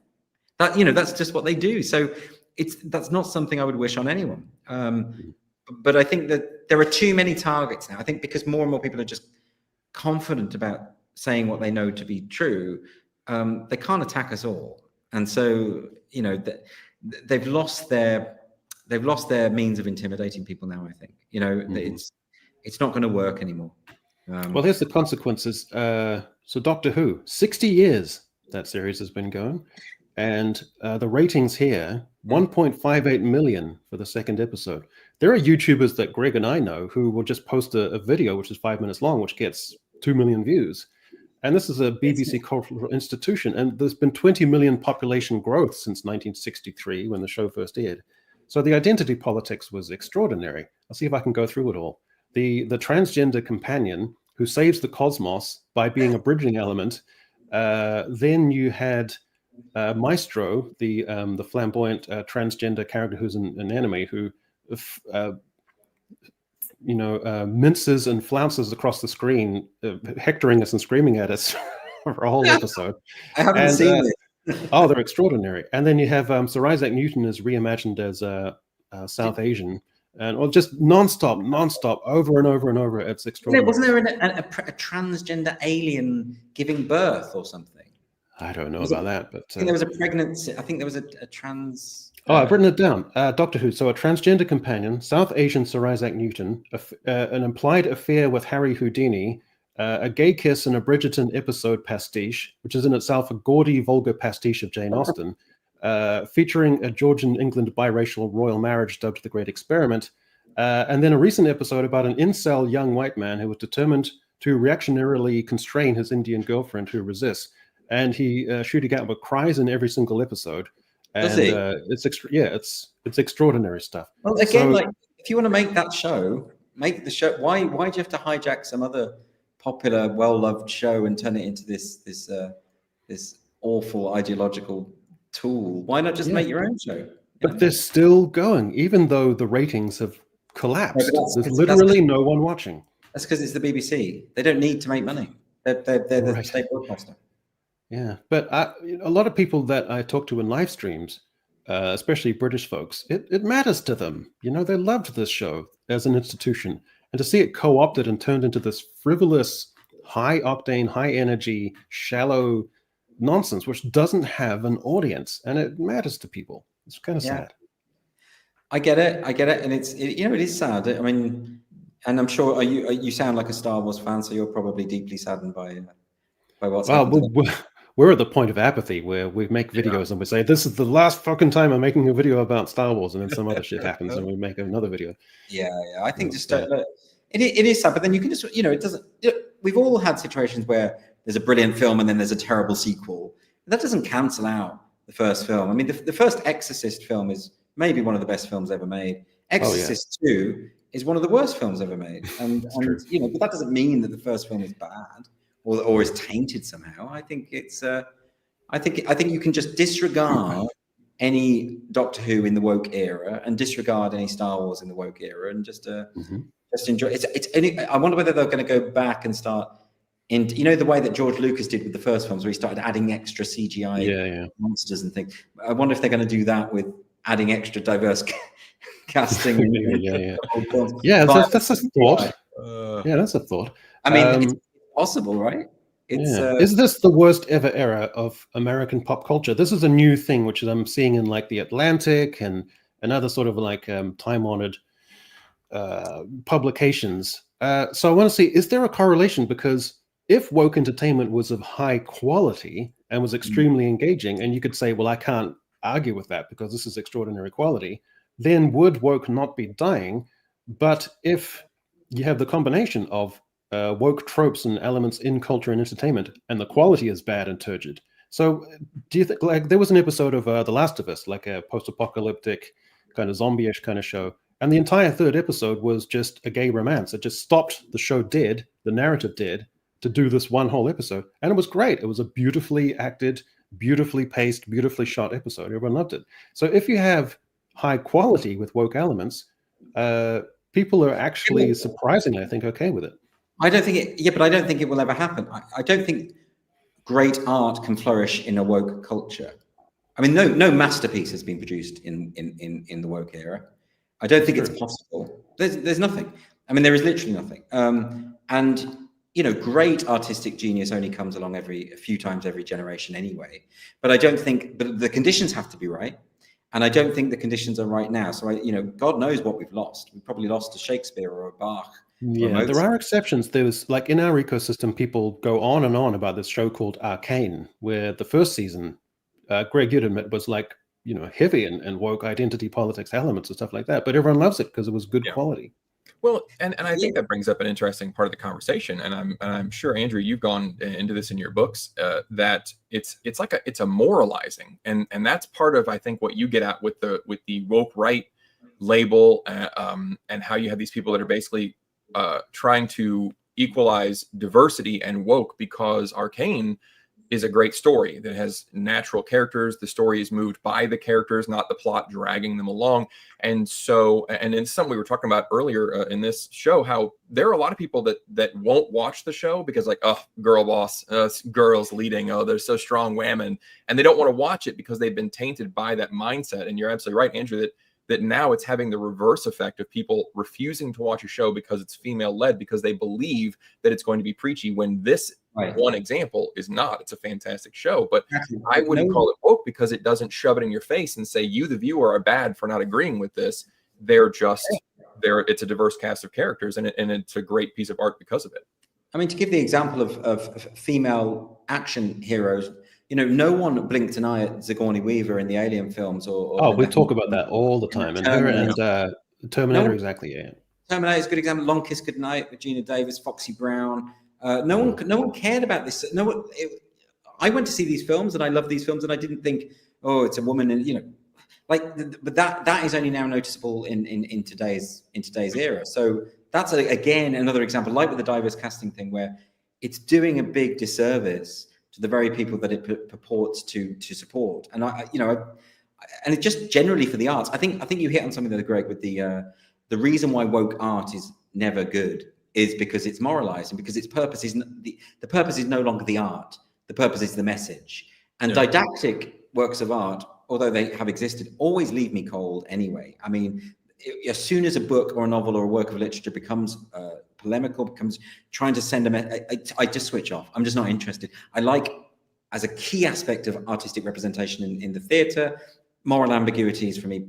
I mean, Shakespeare is the ultimate example. Like, you don't know what Shakespeare thought about anything, religion, politics, anything at all. You couldn't name one of his opinions from studying his work, and that's why they're unsurpassed. That's why there hasn't been a better playwright since then.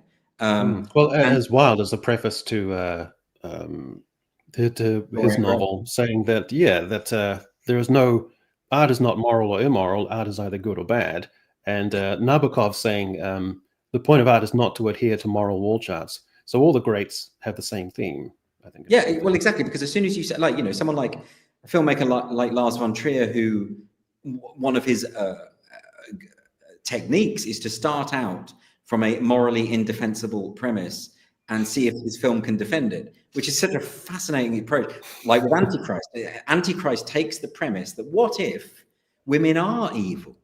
What if they are just inherently evil? And so that's what the film is about. And it's a really funny approach. But I also think if you're looking for art for moral instruction, you're not apprehending the purpose of art.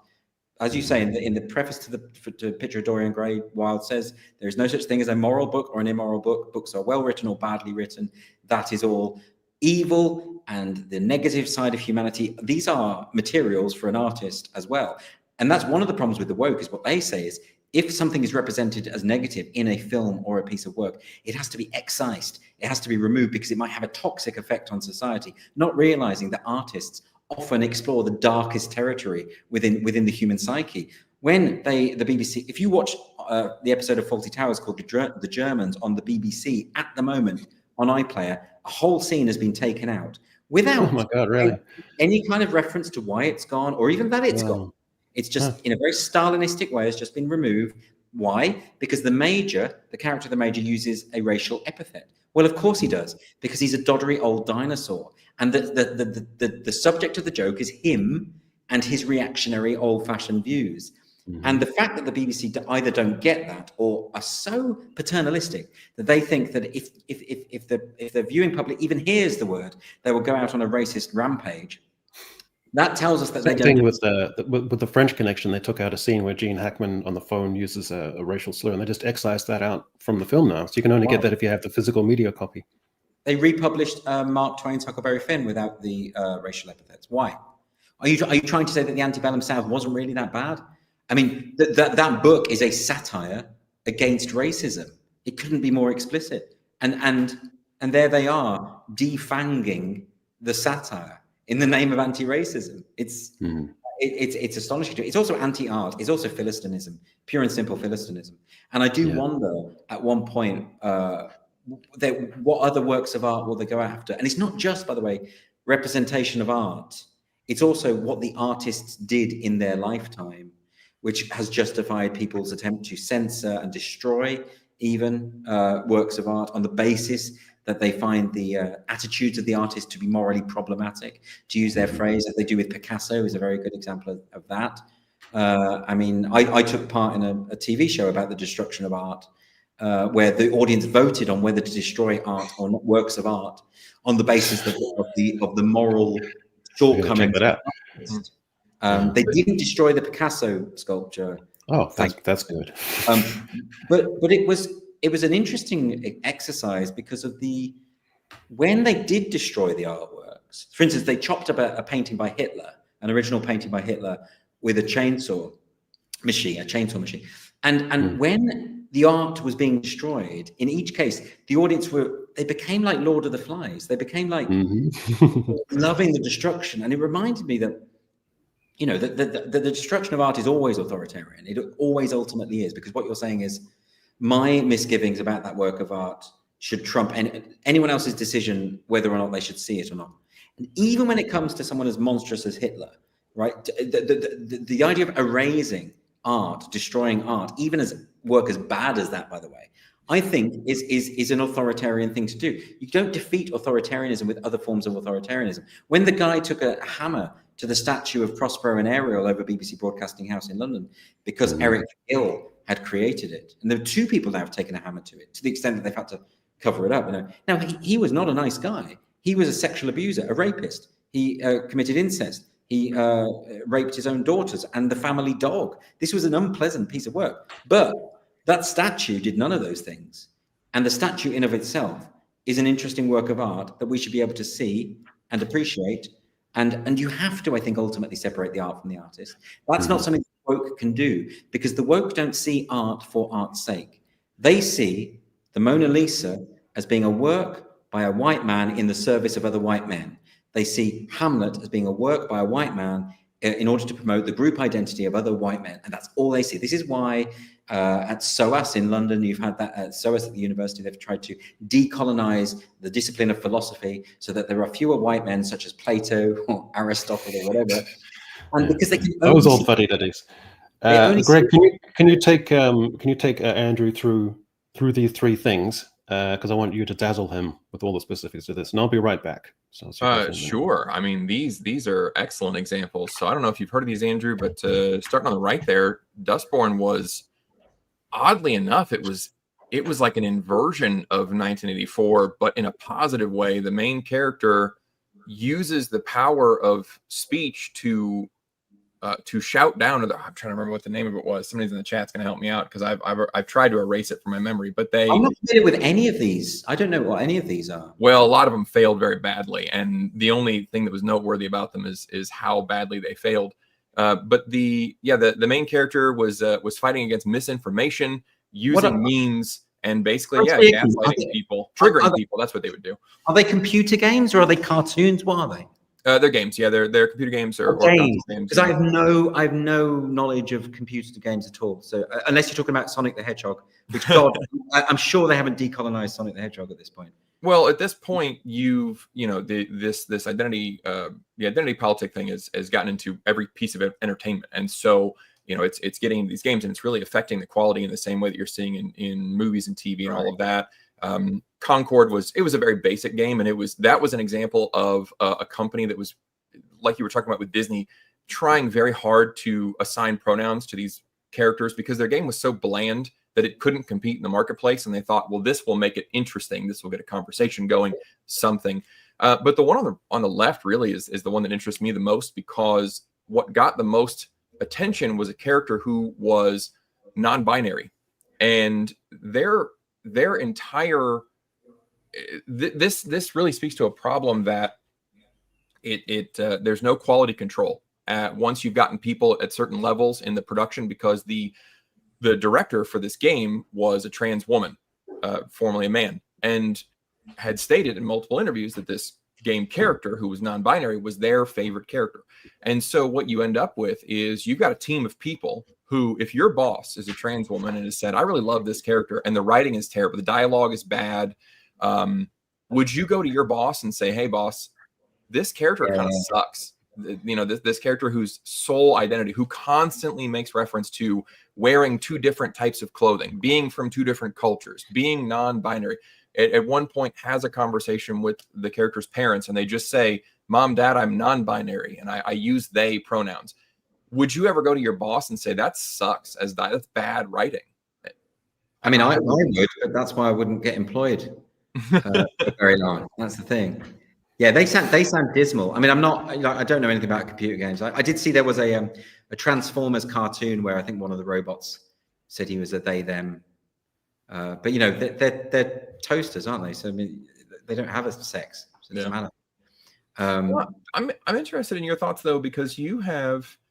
Do you think that all of this is actually the natural state of humanity? We were talking about philosophy, so this feels like a good, because I saw you on the Dad Saves America podcast, John Papolo Papola, whatever, in December, and you were kind of making the distinction about how you are a British liberal, which in America, I think we tend to identify that as, we call it classically liberal, or right. Sometimes the Libertarian Party here will call themselves little L libertarian, to denote like the older version, not the newer like anarchy kind of version. Yeah. And you've mentioned, you know, Mill and Locke.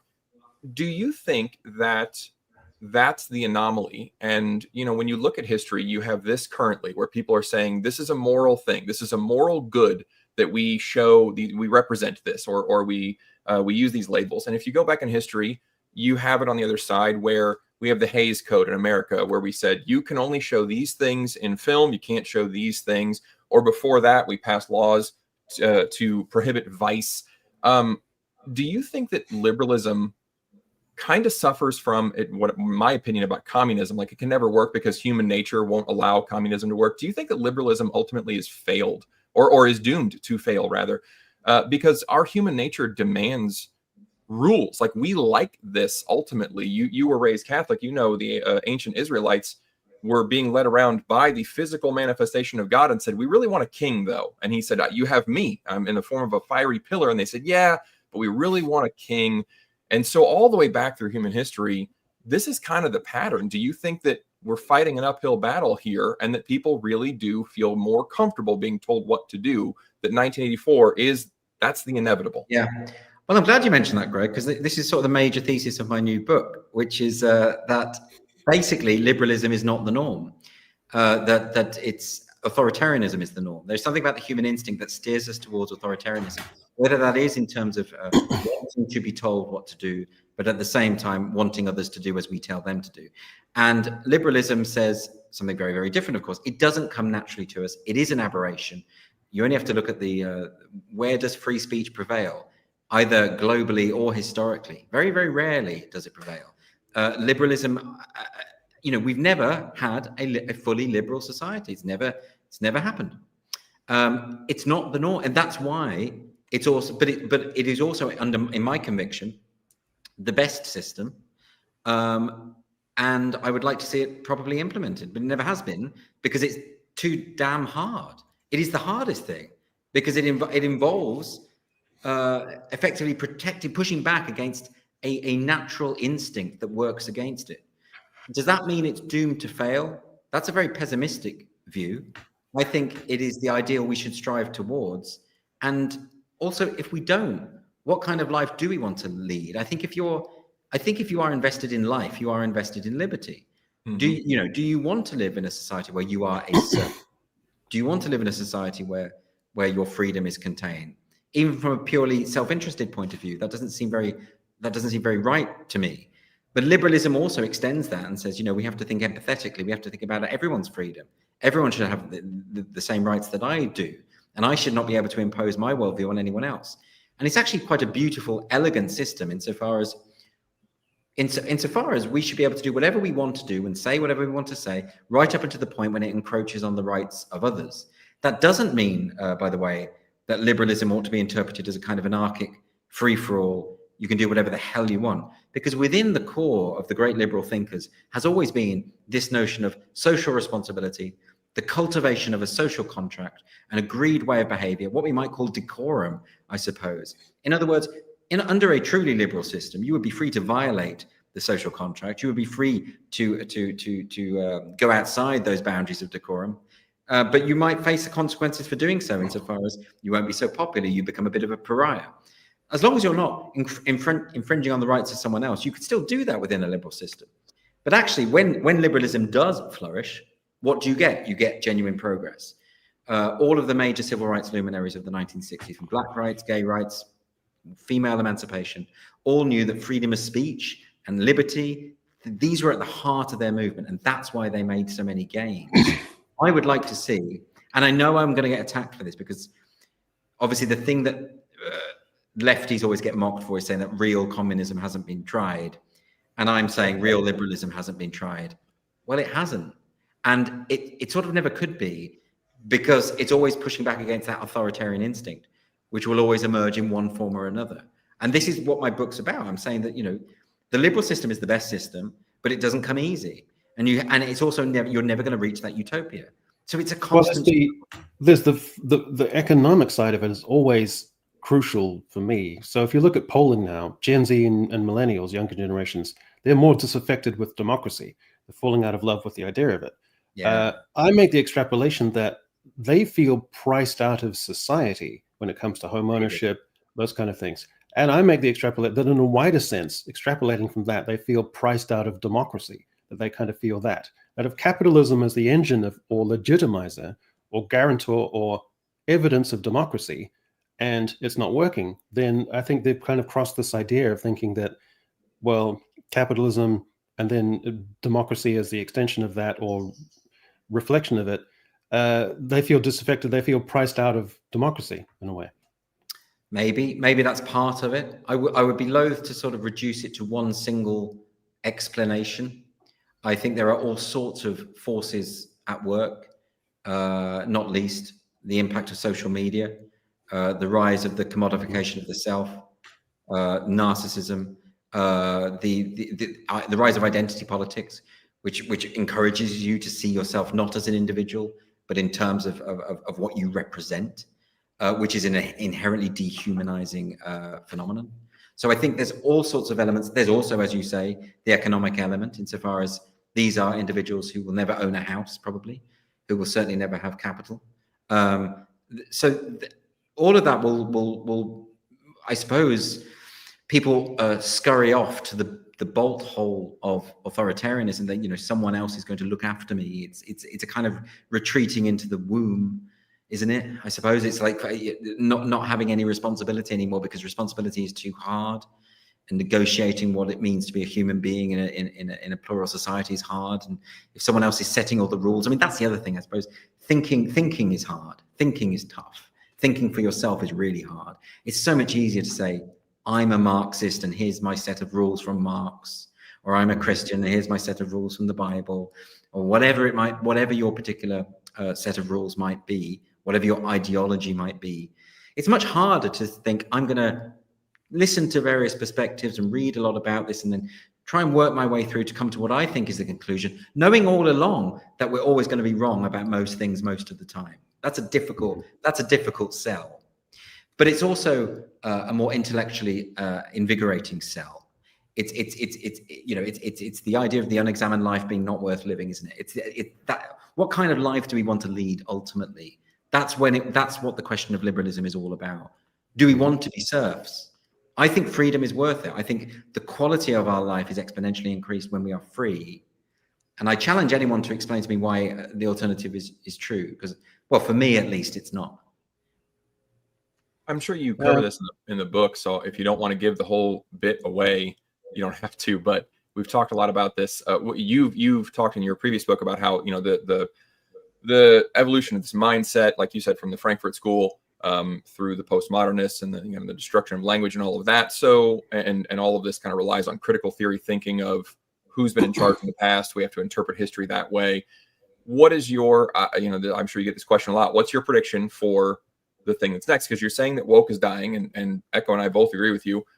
We're seeing that in entertainment as we speak. Like, we're seeing companies strip it out to try to salvage some money because they know that it's not profitable. So in your opinion, what is the next, inequity that has to be solved? What is the next societal norm from the prefix normative whatever of the past that we need to abolish? What's the thing?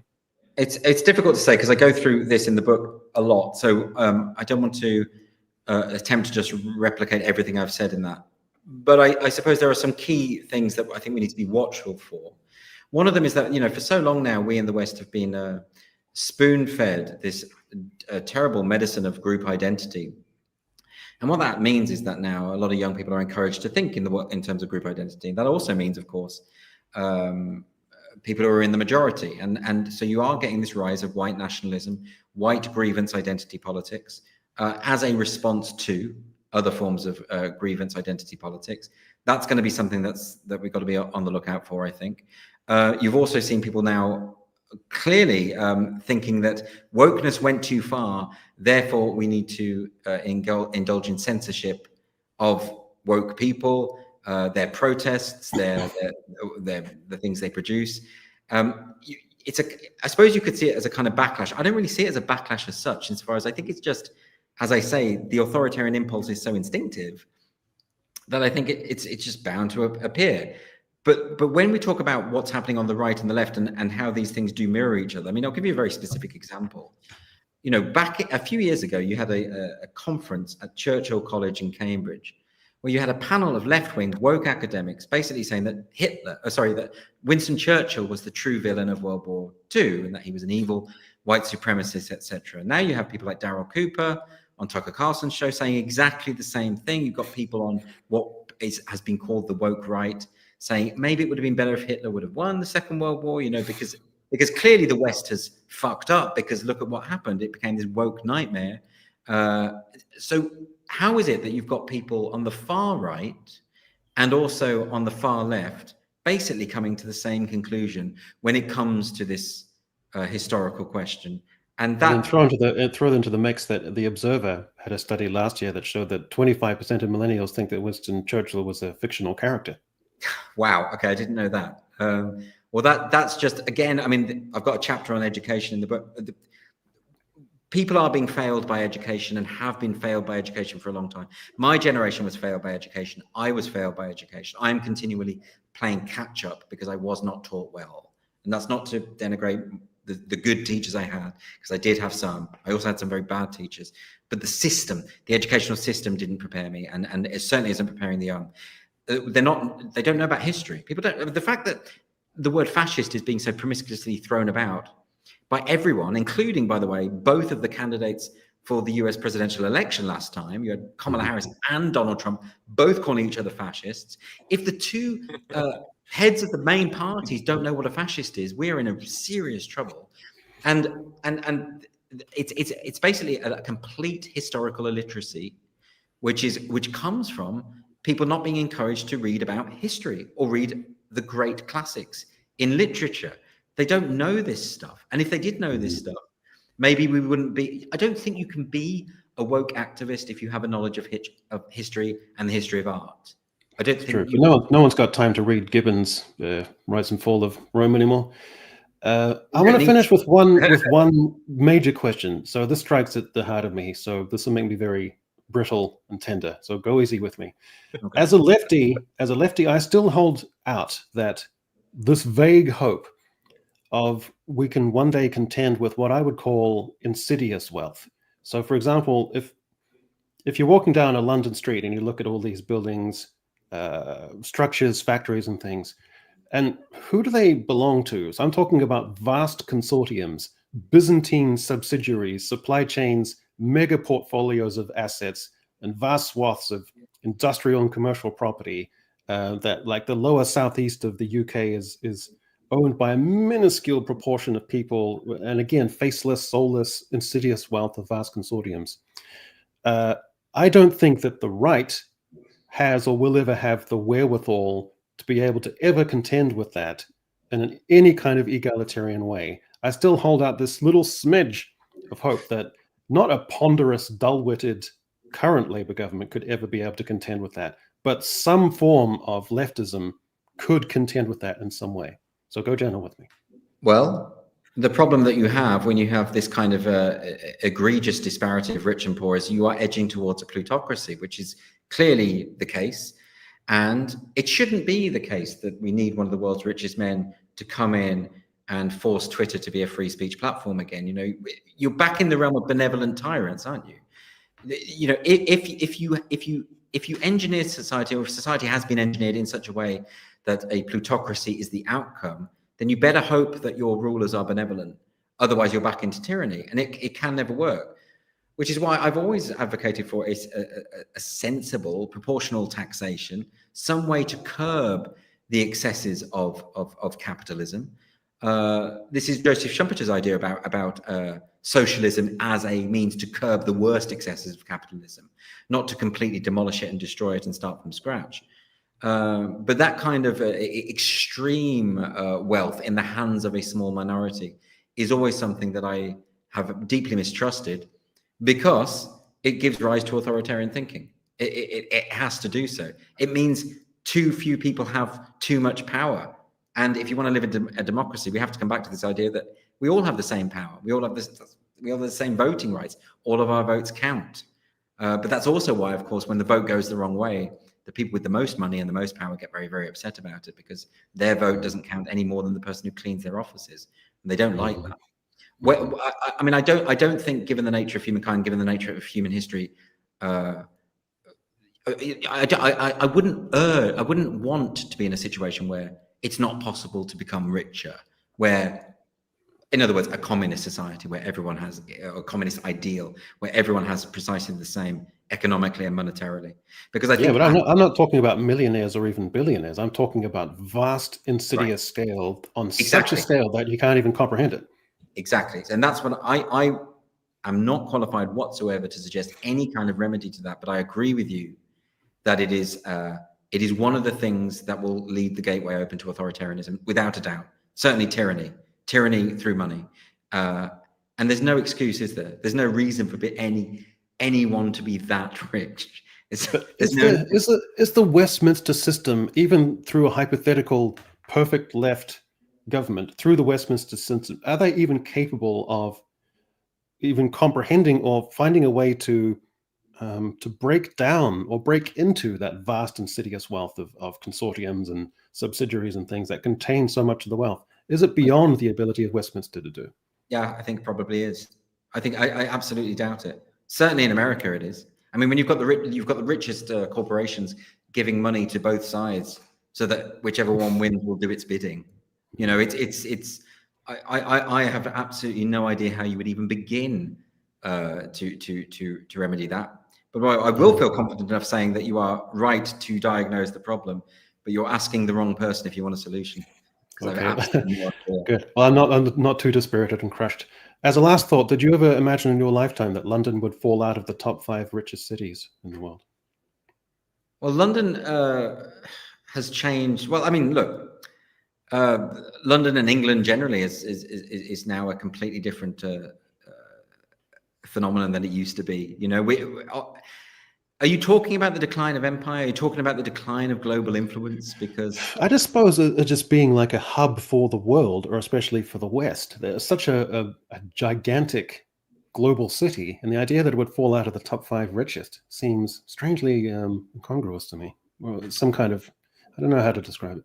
I've never been particularly nationalistic or particularly cognizant of the role that the UK plays on the global stage. Insofar as it's never really mattered all that much to me, if I'm being completely honest.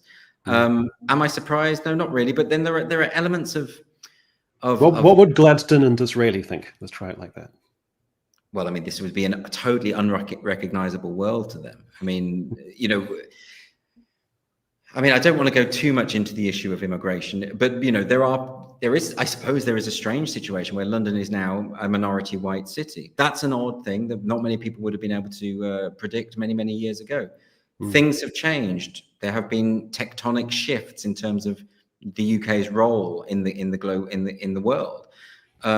These things don't trouble me all that much insofar as the trajectory of any one given nation seems to me to be going into nationalist territory that doesn't really interest me. I don't care particularly how well a country does on the global stage. What I care about is how well society operates within the parameters that it has managed to create for itself. This is why we had the Brexit debacle back in 2016, where one of the key accusations against those who voted Brexit was that they were nostalgic for empire and the idea of Britain being a superpower. I've never met anyone who is nostalgic for that. I don't think those people really exist, do they? I think they might be concerned about the depletion of Britain's economic power just purely on the basis of what it means for us and our living standards. I suppose there's that. But in terms of, I suspect you were edging towards the idea of national pride there, but... Well, that's, I suppose, a final question, which is the idea of what it means to be British. That seems like a sort of closed off conversation now, because if you say it's this, or it's traditionally this, or it's generically this, by now, that's going to be intrinsically exclusionary to such an extent that it almost becomes uncouth to suggest those original tropes. It's such a big topic, isn't it? I mean, I think part of the problem is, I mean, it's a very interesting thing in England, which is that there is a kind of sense of collective shame about Englishness, which doesn't exist in Wales, and it doesn't exist in Scotland, and it doesn't exist in Ireland. And it is the legacy of empire. And it is this sense in which, you know, Britain was a colonizing force, even though so was Scotland. So there are various other places were, but it doesn't seem to matter. And yes, there is a problem that we in the UK have doggedly pursued this, how can I put it, a multiculturalism which just doesn't work. It means that effectively there's no culture at all. What multiculturalism, and multiculturalism is not the same as multiracialism, because race has never been the problem. The problem with the system that has been implemented over the past few decades in the UK is that it has explicitly promoted the idea that individuals ought to live in parallel societies in their own sort of ghettoized societies based on individual cultural norms, and not to mix them. And that is hugely dangerous. And it means you end up in a situation where there isn't really, I mean, people really struggle. If you ask people, what does British culture mean? What does English culture mean? You get some very vague responses about what, fish and chips or fair play, or sometimes you get free speech, but people are saying that less and less now because it doesn't really seem accurate. And so there is, like John Major tried to say, like, you know, it's warm beer, it's long shadows on county cricket grounds, it's rectory teas and stuff like that. It's that's his vision. I mean, there is something in this, that when a country sort of, you know, because this is why for me, immigration has never been the problem. For me, the problem has always been a failure to apply the law equally and to insist on some kind of assimilation. Sweden is the perfect example. I mean, Sweden, they enabled mass immigration at such a high level, so rapidly, that the country could not sustain its own cultural traditions. And you now do have ghettoized areas, gang violence. It's now the most, in terms of bomb and gun attacks, it is the most severe in the world of any country not at war, with the exception of Mexico. And it's gone from being this incredibly high trust, open, liberal society to one that is absolutely riven. Because what happened was mass immigration was enabled at such a high level, and people were not expected to assimilate to Swedish cultural norms. It wasn't even attempted. Now, I was in Sweden a couple of years ago for a book launch, and I was speaking to all these very middle class, liberal, you know, not a racist bone in their body, none of that. And I remember one woman said to me, we got it really wrong. We got this really wrong. We don't know what to do. And I fear that kind of thing is happening now. Now, London, for instance, has always been a multiracial city. It's always had various different types of people. This has never been the problem.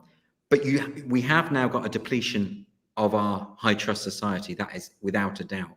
You now have police officers patrolling Christmas markets with machine guns. That would have been unthinkable 15 years ago. And they'll put out a message saying, there's no specific threat. Yes, there is. It's called radical Islamism. And you know it is. And this kind of lie that we're being told that there's no problem within an ideology that has been allowed to flourish because we have not insisted on assimilation. It's why the grooming gang scandal happened, right? And all of this has come about because of a fear of being called racist. As I say, the liberal system is the best system. Apply the law equally. Don't treat people differently according to the color of their skin or their creed or their sexual orientation or their sex or any other immutable characteristic. That's how you run a society. What has happened?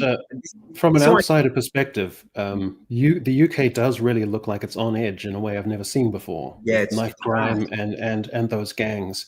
There's a real like there was a Labour minister who got into a tussle in an interview the other day, and she said, "Oh, you're blowing the whistle, the dog whistle," and she was referring to. And people have got their backs up about that now because mainstream people don't think that it's dog whistling. They don't see it in that paradigm anymore. They see it as something visceral and present in society. Dog whistling is not a thing. That's the first thing. You accuse someone of dog whistling when they haven't said the thing you wanted them to say. So you say, "Oh, you're sending a secret signal to your followers," or some nonsense like that. I mean, there's no way an elected politician. That was Lucy Powell, by the way. Yeah, that's right. And so the UK is on edge in a way I've never seen before. But absolutely right. So the reason why we know from the J report in 2022, we know that the reason why these rapists, these child rapists, were able to get away with this for so long was because people were afraid of being called racist. It's as simple as that. You had girls going to the police, telling them about the sexual abuse, and the police blaming the girls. You had one case where 7 Pakistani men, adults, were in a room with a drunken, half-naked 13-year-old white girl, and they arrested the girl for being drunk, and they didn't question the men. That should never happen, right? And it's incredibly patronizing and racist in the extreme to treat any racial demographic as being above the law or being too uniquely combustible to address them as normal, equal citizens, right? It's to get this completely backwards. The grooming gang scandal is something that I think, when Lucy Powell said that, what she was saying is, don't raise if you raise a concern about this, you're racist, you're far right, thereby repeating the very same thing that enabled the rapists to get away with it for so long, doing exactly the same thing. We had the same thing at the Manchester Arena bombing. 22 people were blown to smithereens, including mostly children, because one security guard, well, it wasn't his fault, let's not forget, it was the bomber's fault, but the security guard didn't go up to him and apprehend him because he was afraid of being called racist. That came out in the report subsequently. It could have been prevented. So it's that word that you said, combustible. There is something combustible about UK society, it seems to me, from an outsider's perspective. And I think that with woke dissipating and sort of clearing, I think there is something is rising to some sort of pitch. Something is combustible, that there needs to be some argument that needs to happen in a very visceral kind of way. I mean, I hope it doesn't. But I mean, we saw with the riots last summer that this is a powder keg, and it is sort of I'd actually forgotten about that. Yeah. Well, a lot of this stuff does get just forgotten. The Labour Party at the moment is hoping you're just going to forget about the grooming gangs, but I think that too many people are making too many noises about it. But we tend to do that now in the West. These sort of things happen, and you just a couple of months on, you forget about it and just carry on. As though it's completely normal that someone should blow themselves up at a children's concert, or that it's completely normal that a van should plow through families on Bastille Day. This is not normal, and this has been by the way, and I'm sick of people blaming liberalism for this. The idea that liberalism has created these conditions where we just accept absolutely anything like a free-for-all. It's not. This is evidence of a failure to apply liberal principles, because if you did that, you wouldn't have ghettoized communities and people living parallel lives, and you wouldn't have the police treating people differently because of the color of their skin. It's the opposite of liberalism. This is what it really gets me when people try and blame. They're blaming the wrong thing. They're pinpointing the wrong thing. You're right about the combustibility, and the problem with that again is that is that genuine racists and far right and the worst dregs of society piggyback onto this stuff, particularly when if you've got major politicians saying that anyone who cares about child rape is on the far right, then everyone's going to say, okay, well, I'm on the far right then, because I don't like that sort of thing, you know? And so therefore the phrases far right and fascist, and these lose all of their meaning. Racist, it's lost all its meaning. Whenever I see these terms online thrown about, I assume that they're not accurate. That's my assumption now. I mean, what better cover is there for genuine far right reactionaries than the fact that our government thinks that everyone's part of? Why are they doing the PR on behalf of neo-Nazis? Why are they doing that? It's so weird to me. But you're right. It's a bit of a depressing note, but I think here, I think in Ireland, it's the same thing. I think, you know, when you have in Ireland, I mean, I was in Dublin recently, and, you know, it's palpably different. There's a sense of menace. There's a sense of threat. There's villages in Ireland whose population has more than doubled overnight because they've brought people in overnight so that no one complains. And, well, they do complain, and now there's people marching in the streets. And yes, you're creating the conditions for violence. And violence, of course, can never be justified.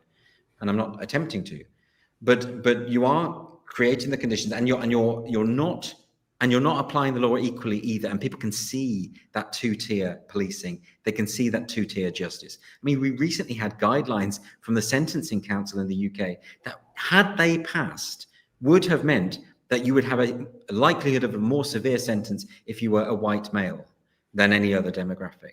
That's actual implementation of two-tier justice according to group identity within the system. That's the sort of stuff that's going on. And so, I mean, I think you're right. It is, it's, you know, I've reached a point where I think free speech is probably, that argument has probably been lost in the UK. I think we have to look to America with its First Amendment as the last bastion of free speech now, and hope that that battle can be re-won in Europe. I don't know. I might push back a little bit against that. I think with the end of woke, as we're saying, and as a cultural sea change, I think people are less susceptible or less tolerant, I suppose, an ironic word, of those kind of excesses. I think we're seeing something of a correction.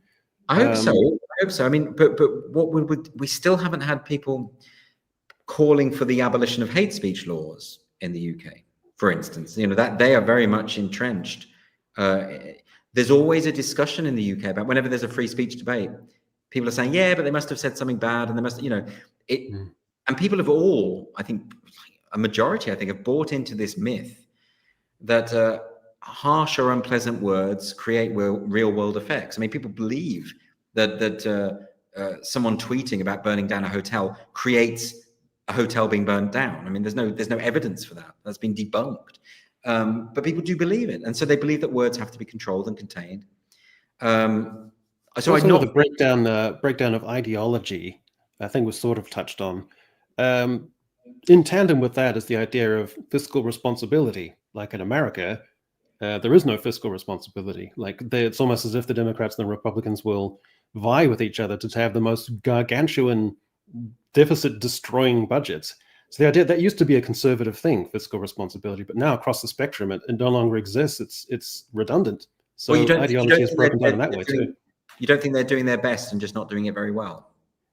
What you mean, to be fiscally restrained? Yes.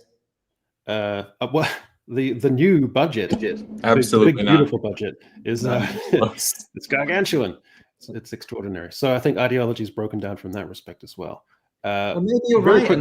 Maybe you know, maybe I'm being unduly pessimistic. And actually, what I will say is, some days I am pessimistic and some days I'm optimistic. I think you might have caught me on a pessimistic day. That's probably all. Right.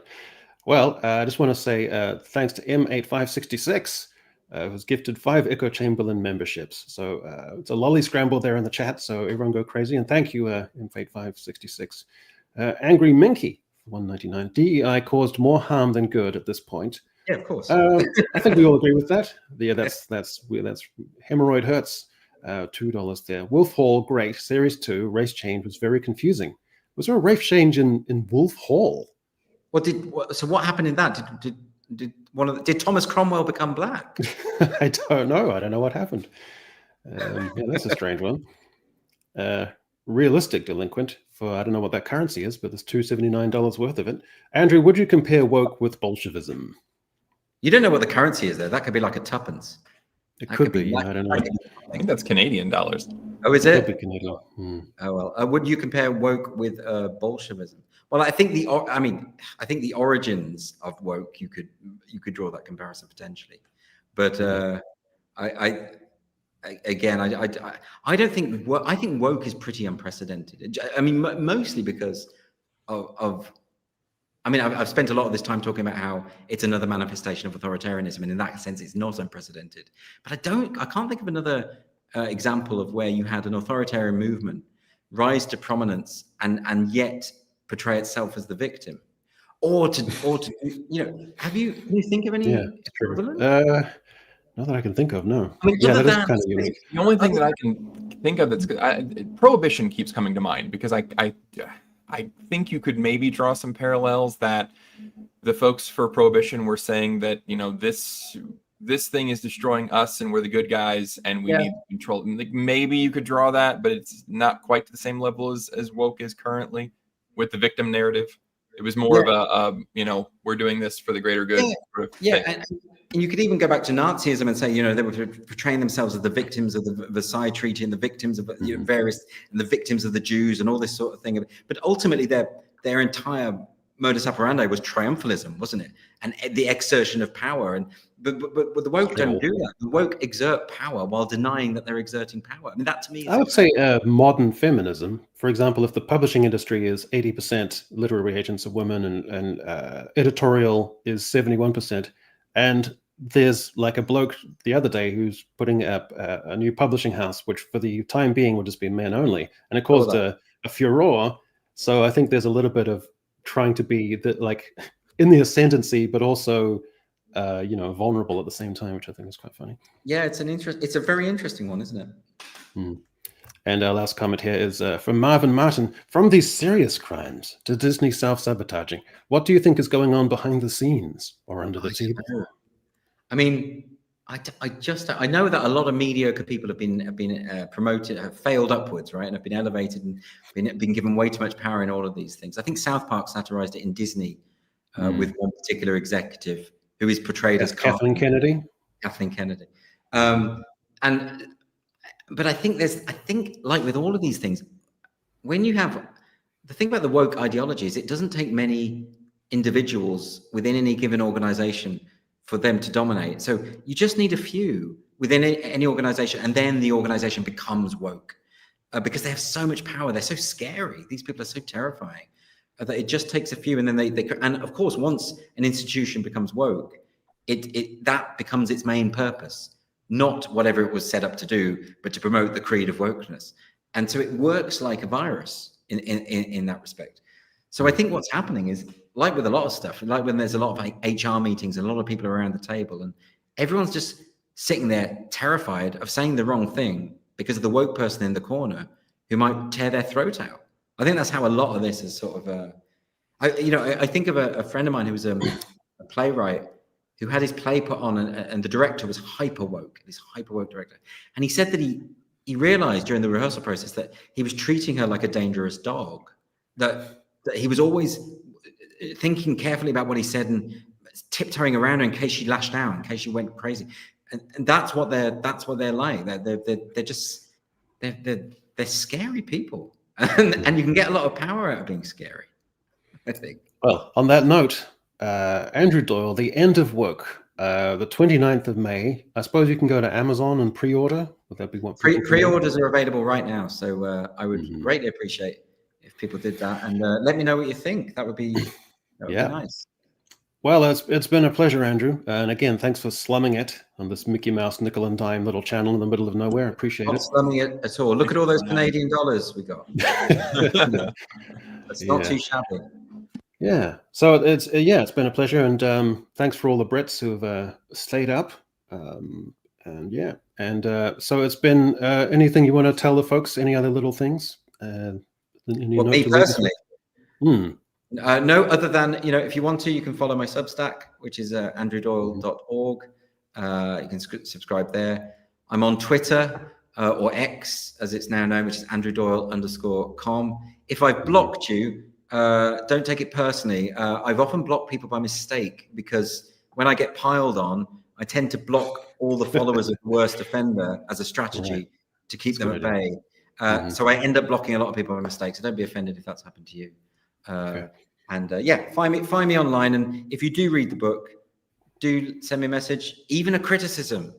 I welcome it. I want to know what people think, because I'm posing a lot of arguments and ideas that I haven't before, and I would be very interested to see how that goes down. Yeah. Greg, also speaking of slumming it, Mr. Big Shot, Mr. Big Time, who was on Open Bar. Yeah.